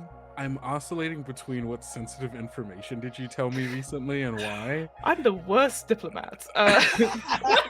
And I'm between that and what agreement did we come to recently? Because since one of the currencies I favor is favors, you coming in to bring that thing maybe wasn't a monetary exchange, but was like, you're a politician. I Right. could probably use one. I don't Heck know yeah. what agreement that. If you have any, if you wanted to do that one, or what sensitive. I think putting me as like now like a third party into political, because I'm trying to imagine how much my character feels politically about the world. Like I don't know if my character is like a member of the Liberation, right? Sure. I'm a mechanic that might do some work for the Liberation sometimes, but that doesn't mean I'm an agent of that, right? Yeah. So my character might just purely be like, I'm here to live to the next day, gang. But then you pulling me into some kind of thing that makes me have to care could be potentially interesting as well. I love that. I think I do like the agreement stuff. I just jumping off because of what Dusty's just done to my character, and it's like, well, I can't trust anyone except you, the person with my iPad. You have to trust. You have to trust the person with your iPad. They know my password. Any person you're giving your phone to repair, I hope you trust that person. Oh, there's so much stuff on it, but I just trust you to get it back off the cloud. Absolutely. But yeah, maybe the agreement is. Okay, this is a bit wild, and I appreciate we've not checked in beforehand, but we've been talking about like exes and stuff like that. Maybe on top of like me trusting you everything, maybe I've asked you to come as my +1 to various events to get people off my back. I don't know how you feel about that. Oh, interesting. Like just like on like currently on Worldton, so you're probably not from here. You're very out of place, and I would be someone that would be like. People would see it and immediately be like, okay, I'm chill. Yeah. Honestly, I'm down for that. I feel my character's like, I get fancy food at like these events. You get I can make some connections. There are a lot of rich people here who probably need work on their ships. Like so many iPads. Yeah, absolutely. No, this would be great for me. Yeah, I think literally I see it as like, yeah, you come and you big up me, but yeah, you can get the food and stuff like that. Obviously not realizing that it is quite fancy food and all that sort of thing. Right. That's a cool thing to play. Because I'd love that, because that again could give us some interesting things later on where we're all infiltrating and like, oh god, I said +1, not +1. So yeah, I quite like that. Cool. That's nice. really good. All right, so those are sort of our relationships. Again, we can tighten them up and whatnot in between sessions, perhaps. But I believe the final thing to do now is just to go check back on our those relationships that we made, like sort of the NPCs, assign them their traits if we've not done so already, and put them to one of the pillars, one of the 4 pillars that we have, and then we'll do like a quick sort of idle dreaming just to see where we'd set up our stories. So, does anyone have any suggestions for their relationships? We don't have to go in any particular order now. I think we've done the really organized of like, you go, no, you go. But yeah, does anyone have any strong things about? Have they decided or locked in what their relationships are for the NPCs? I have. I just need to come up with names. And so once I have that, Don't worry about names too much. Again, I feel that's something that again we can lock in during play. So Okay, cool. I'm happy for you to go for that because I will definitely not have any names till like 5 minutes before we have to go. I'll be honest. No, yeah, it's so fair. Then yeah, so one of them, the cunning smuggler who gets me rare parts. I mean, that's scum and villainy, right? Like that's just like that is what I think the only other thing that I can think of is maybe them being mandate, and they're giving me, like you were saying, tossed away mandate stuff that is totally fine if you just give it like put in some elbow grease to fix it. But that person doesn't necessarily need to be like that. Can be a scum and villainy person who still gives me mandate stuff. I think the question being, is it more interesting for them to be an active mandate person rather than a third party weapons dealer or whatever kind of whatever. I think that being scum and villainy would be really fun because I have the bounty hunter, and because I'm former mandate, I think having my bounty hunter be mandate would be very fun. That is good. Okay, then yeah, I'll go scum and villainy then. And so I have a cunning smuggler who gives me my stuff. Figure out a name later. Heck yeah. But them being cunning means, give me 1 second, let me go find it really quick. Yeah, so with these traits, so I explained this before the break, but yeah, we get to give them, flesh them out a bit of a personality as well. So yeah, usually you'll grab this sort of trait, and it will say choose 1 or 2 moves that we put them underneath, and basically they go onto those pillars as well. So if this person is part of the mandate, if we use them in a scene, any sort of tokens and stuff goes to the mandate pillar. So yeah, interesting. So the moves that I can choose from for the cunning are reveal that you've been 1 step ahead this whole time and gain a token. Amazing. Lie to someone and give them a token if they believe it. Ask what's your real goal here and give them a token. And I'm going to choose reveal that you've been 1 step ahead this whole time and lie to someone and give them a token if they believe it. I like that. That's fun.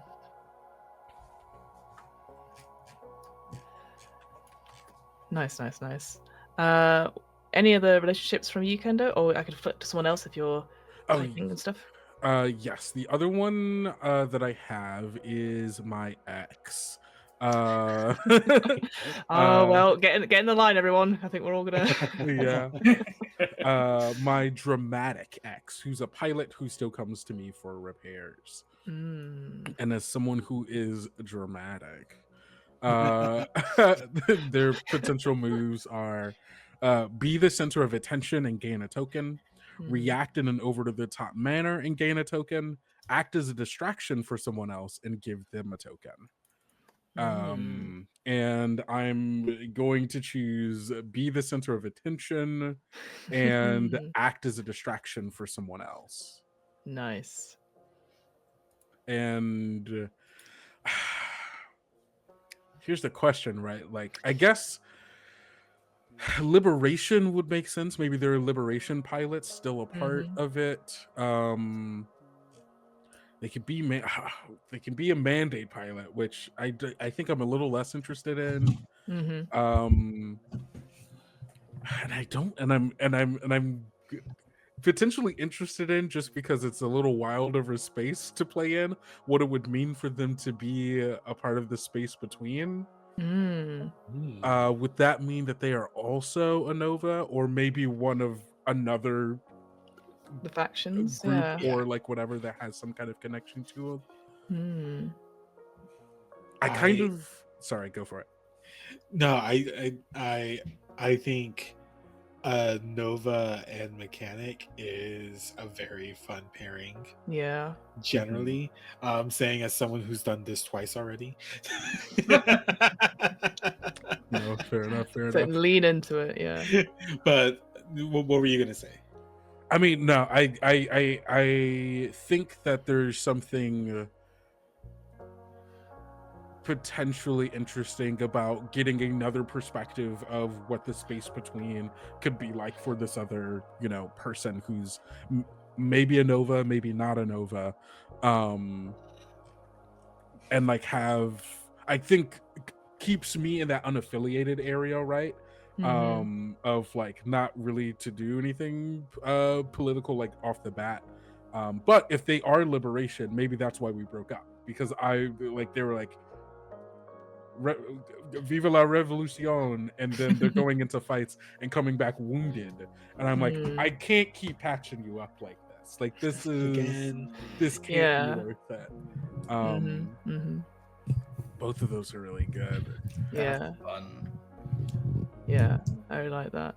I'm gonna sit on this and think about it. Sit on this and think about it. Because I think I've got my 3 sort of done and dusted. So I'll talk them through, and yeah, please feel free to be like, what are you talking about? I too do not have any names for them. But just to remind folk, I have the Protective X, who's only sort of an X, with lots of quotation marks around it, the Observant Bodyguard, and the Commanding Politician Mother. Now, again, I don't wish to reflect my own real life, but I'll just make a pitch for Commanding Politician Mother being the mandate. I think we're all thinking it. Ooh, a mandate, like politician is part of the mandate? Yeah, I think so. I think that's very, very fun. Yeah. You can't even have them on base.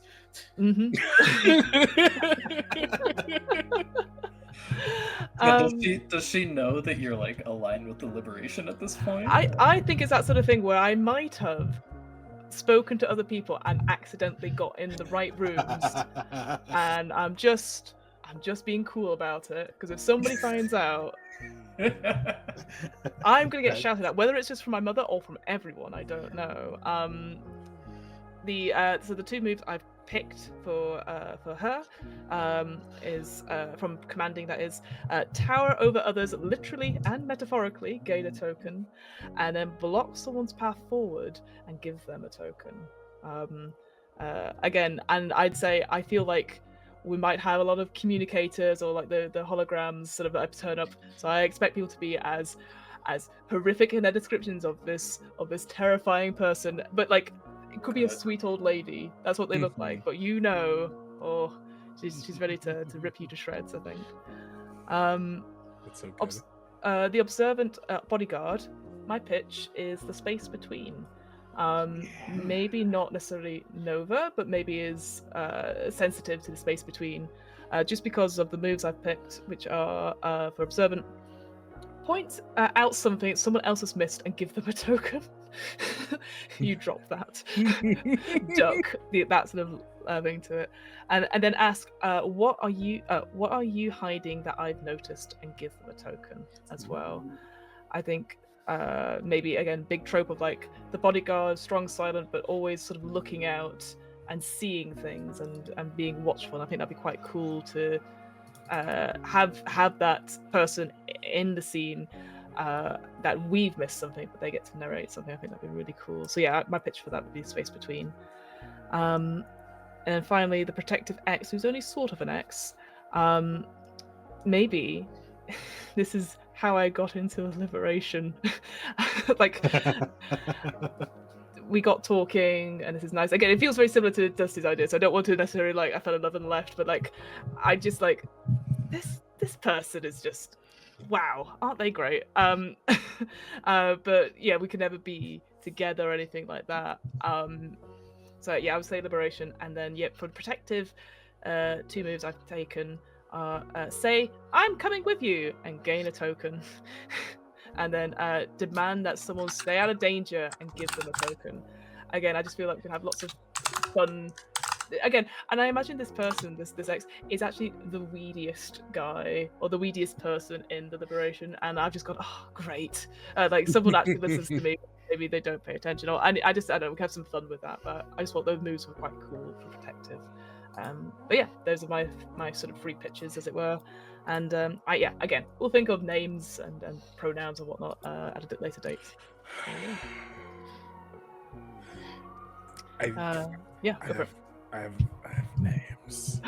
Go for it. What are your names? You're on it. I think for my dramatic X, who's a pilot, I'm gonna go for Jude Ashton, Ooh, okay. All right, all which right. super isn't just a play on Jadal Ashta from Oh Darth my Vader. god. This Who's a dramatic pilot. This is also really funny because the character I played in that long-running Galactic game with Jess and Seda was named Jude. That's so funny. Hey, Jude. Hey, He was the Jude. scoundrel though, so a little different. Yeah. Oh, I also came up with my character's name, Theus Balan. Ooh, let's go. That's a good name. Nice name. Like Good it. mechanic name. Thank you, thank you. Rhiannon, did you want to go? I have my stuff Yeah. ready, but I could wait. I think I have my stuff. Okay. Okay. I decided my character's name, by the way, is Dex Alden. Yeah. Just like a very normal sounding name for a Nova, right? Like Mhm. Yeah. a little bit too normal person with it, which is fun. So yeah, okay. One of the first relationship, ethereal mentor with unconventional methods. I've decided their name, they them for this character is Lorne Brewman. As far as the moves for ethereal, I mean this is a Space Between character, I should say that. And as far as moves for ethereal, I definitely like silently change the environment around you and give the first person to notice a token. I'm not sure which to choose of the other two, which are watch from somewhere else and gain a token, or remind someone of what you or they stand for and give them a token.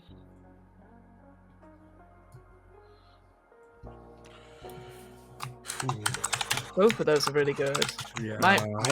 My gut response would be the latter, personally, but I know that's just because I would love to do that. But I think either are good. They're Yeah, really sure. We can do that latter one. Good. Nice. Okay, I'll just remember which moves they are. I'll type them in a sec. And then the other NPC I have, scrolling up, cocky pilot with a crush on me.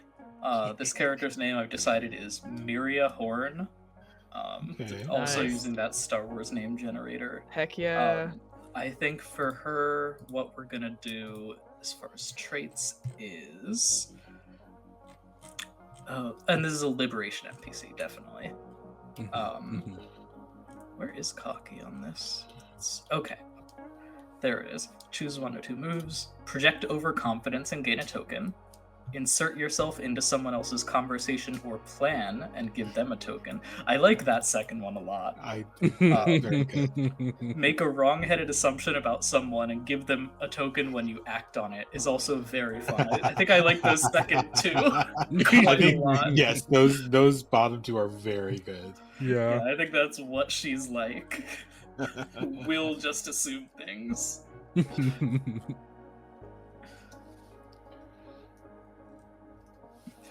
I imagine this is somebody who like is hanging out on base, probably goes into your character's shop, Kendo, and like is like hanging out there sometimes just talking. Just talks a lot all of the time.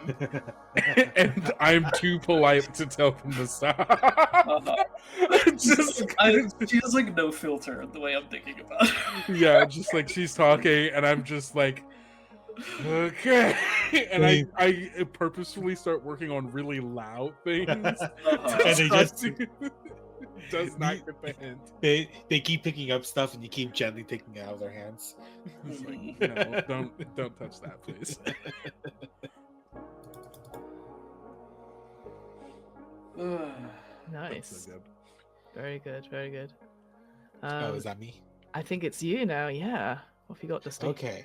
So, I have name for my character is going to be Vela Zol, any all. My relationships, first one, the stealthy bounty hunter on my tail. So the three moves that are options is vanish into a crowd or shadows, gain a token. Hide someone or something from sight and give them a token. Move easily past an obstacle that should have given you trouble and beckon for others to follow. Give them a token if they do. I think I like that last one. Mhm. I think vanish into a crowd is very ominous and disturbing, and I think that's very good for a bounty hunter. Mhm. Yeah. And this bounty 100%. hunter name is Zeke Long Zeke, she, Mm. her. And then my best detachment friend, I left without saying goodbye. They are conciliatory.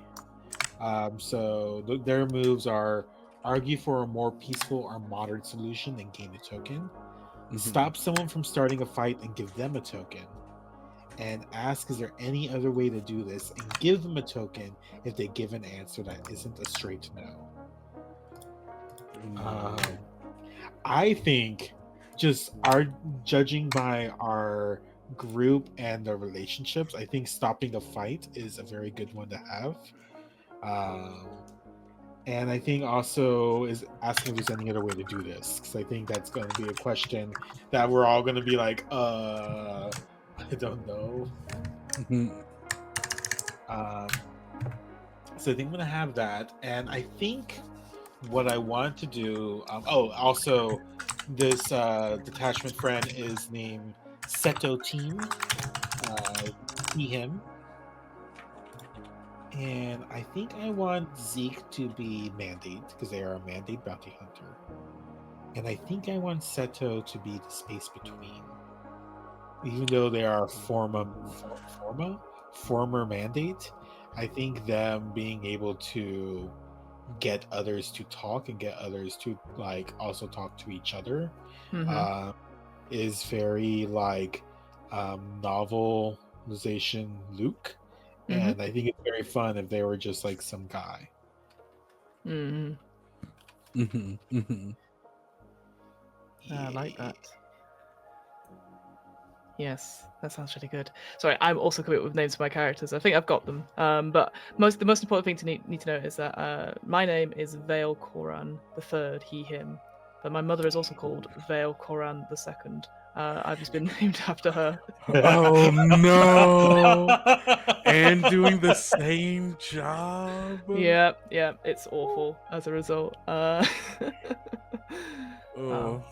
There you go, though. So I believe is that everyone's NPCs, traits, assigned pillars, all that sort of thing, all that good stuff. Yeah. I want to establish that I think my smuggler is a droid smuggler. Yeah. Like they are like they are a droid. 100%. I'm currently going through the list of types of droids to see if there's one that sticks out. Nice. No, I love that. Cool droid. Just Yeah, cool droid. nice. Well, we've got all these little details that again we can tighten up. But yeah, I guess for sort of the closing minutes of this stream, I know we've talked a lot about characters. We've created a really cool, interesting, a dramatis persona, a sort of like list of characters that we can all play and stuff like that. And we've talked about some really good themes.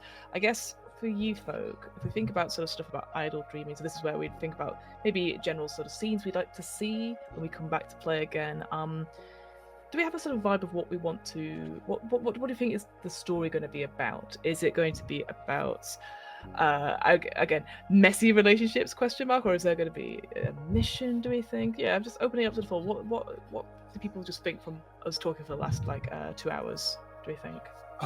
Do we want to look at the locations? Well, I was that going to are ask here? that. Yeah, I was going to ask that. We could do that as well. But yeah, I just thought we'll get some themes or whatever. But yeah, we do have location tables which we can roll and get some ideas as well. But yeah, I'll just throw it out to see if anyone has any thoughts. But yeah, we'll go for it.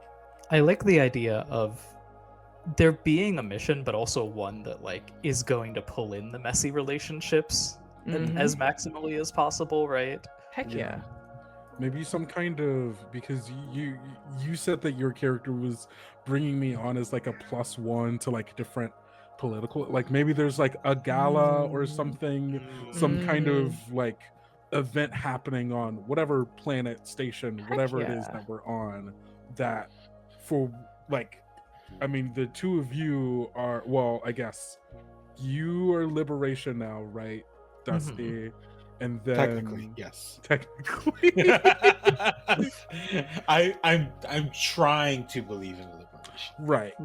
Right. Right.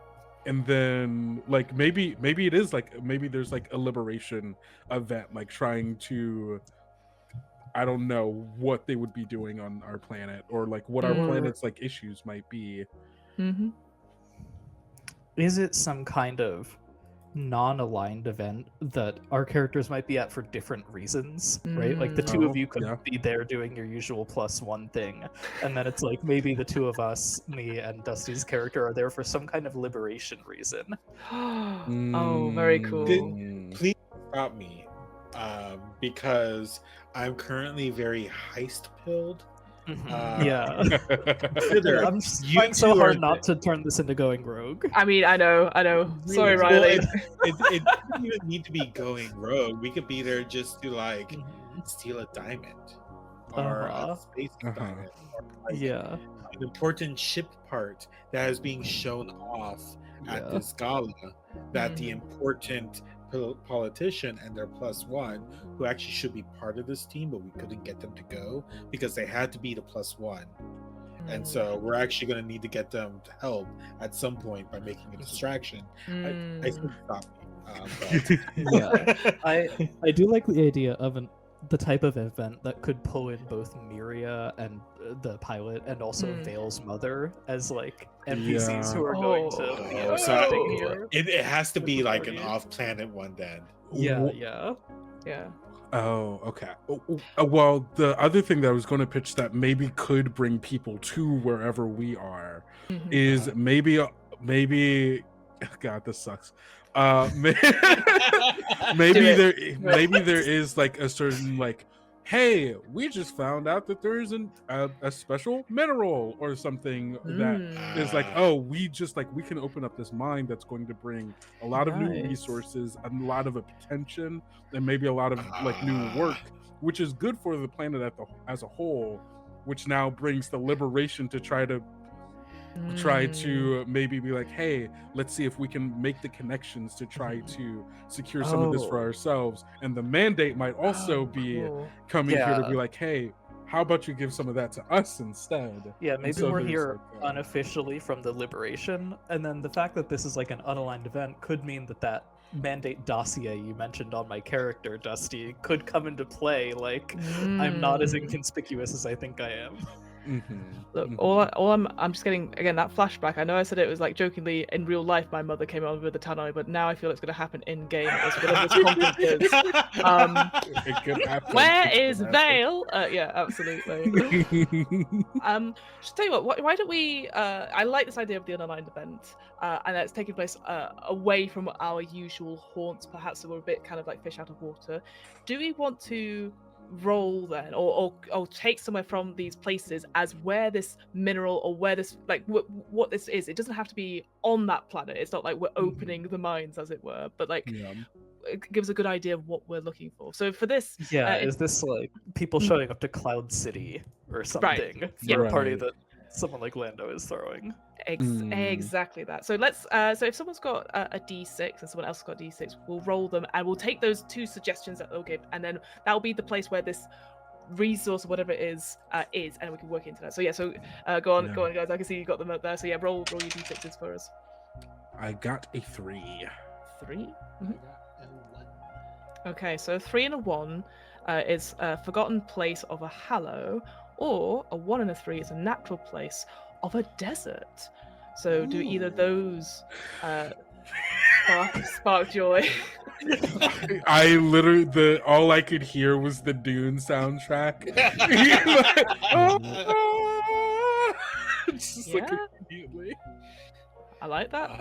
It's tropey. We've all know Dune. You know, if we've not seen it. Yeah, so something on that. I think a hollow could potentially be interesting because maybe rather than like a mineral thing, maybe this is a space between thing, like an old world or like ancient ruin just got found, and now which would still potentially bring business for, hey, we have to do all of this, like we have to like dig up these ruins or whatever. This could bring tourism, this could bring whatever artifacts that come out of it, right? And so it could be still a rich investors parties like, we found this cool thing now. Oh no, yeah, And, like, reinvesting. Oh no, It's yes. like Dr. Evil party inside like this old cave, but there's like a gala going on, a dance floor. There's presenters. and there's just like hieroglyphs and like all of these Exactly. stuff that none of us know how to read, but Yeah. like Yeah. the Nova Or we- is like, this place my is God. Or ours." It's so we're ancient. pretending to be like rich buyers, but we're actually there like the mandate cannot get their hands on this. Right. We need to know what's happening here. That's Steve, we're so doing cool. a heist. Yeah, it's very much like, yeah, you go to Natural History Museum and everyone's there with their drinks and they're just pouring it over and you're like, no, the precious artifacts. And like, and he just left me. And you're like, oh God, you know, we've got the messy X's there all over. Cool. Mhm. That's cool. All right, we've got an idea of a place. We have a general idea of some sort of gala or an online event, and I'm getting definitely the some sort of. flash. Oh, Yeah. sorry. Before we move on, I am getting the flash of like going to museum and looking at an exhibit, realizing the plaque is completely wrong about the history of the thing. Yes. You cannot say anything, but it's bugging you. No, literally. 100%. Yeah, exactly. So I think we've got some really cool themes there that we can play into. And yeah, whether it becomes a heist or not, which will fulfill Dusty's boundary, we will see. No, But it's yeah, okay, it's okay. Ooh, I don't know. We've got a whole week to decide on it. But thank you, friends. We've come to the end of our time here, so we've got some ideas. We've got our characters, which we'll lock in time for next week's stream. We've got our pillars sorted. We've got all the setup and stuff. And yeah, just to say thank you, guys. We sort of talked about it a little bit off recording, but like the character creation behind Galactic really helps cement us that we're all on the same page. Even if we don't get certain references and stuff like that, it doesn't matter because we all know what we want and helping each other to get to them, and it's just a really cool process. So yeah, if you have enjoyed us making these characters and are excited to hear what happens when we do this, not a heist, but my mother's involved, you can come check us out next week, same bat time, same bat place. Let me put Galactic again in the chat whilst I remember. Thank you so much, friends. Why don't we go one more time around the horn, just as a quick outro for folks to say, you know, where can we find you if they've enjoyed your lovely voices?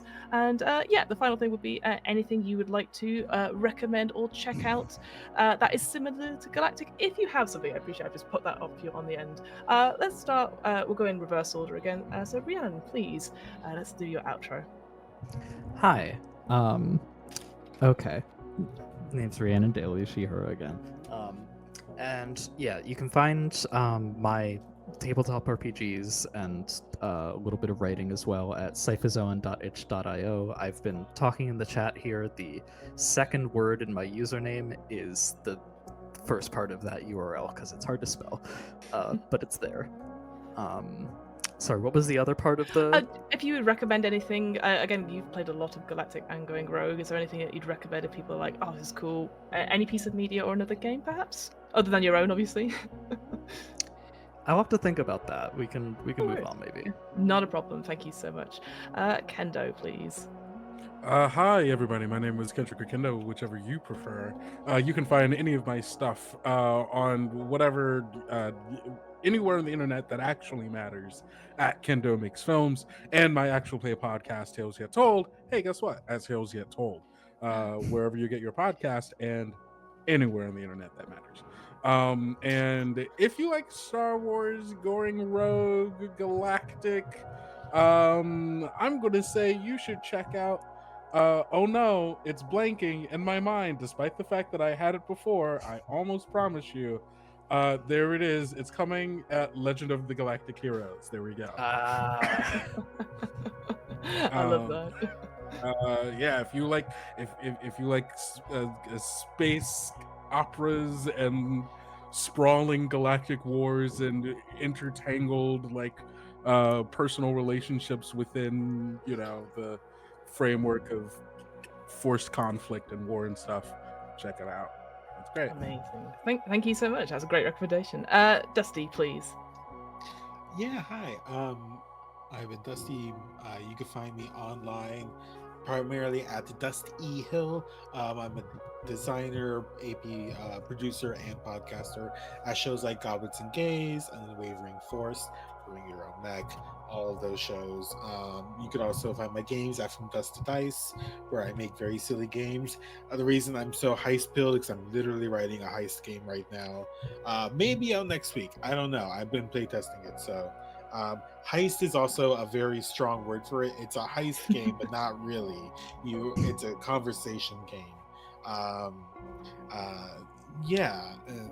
As far as like inspired by, there's this little indie series made by one Vin Diesel, owner of the rights, Fast and the Furious. Oh, yeah. Actually, legitimately, the further on you go, the more ridiculous it is. Apparently, they went to space. I didn't watch that one. But it's about family. It's about trust. It's about working together to get what's good for you, and also taking down the man. And the man is the mandate. Okay. Oh, there you go. You've got it. Mic drop the end. That's all.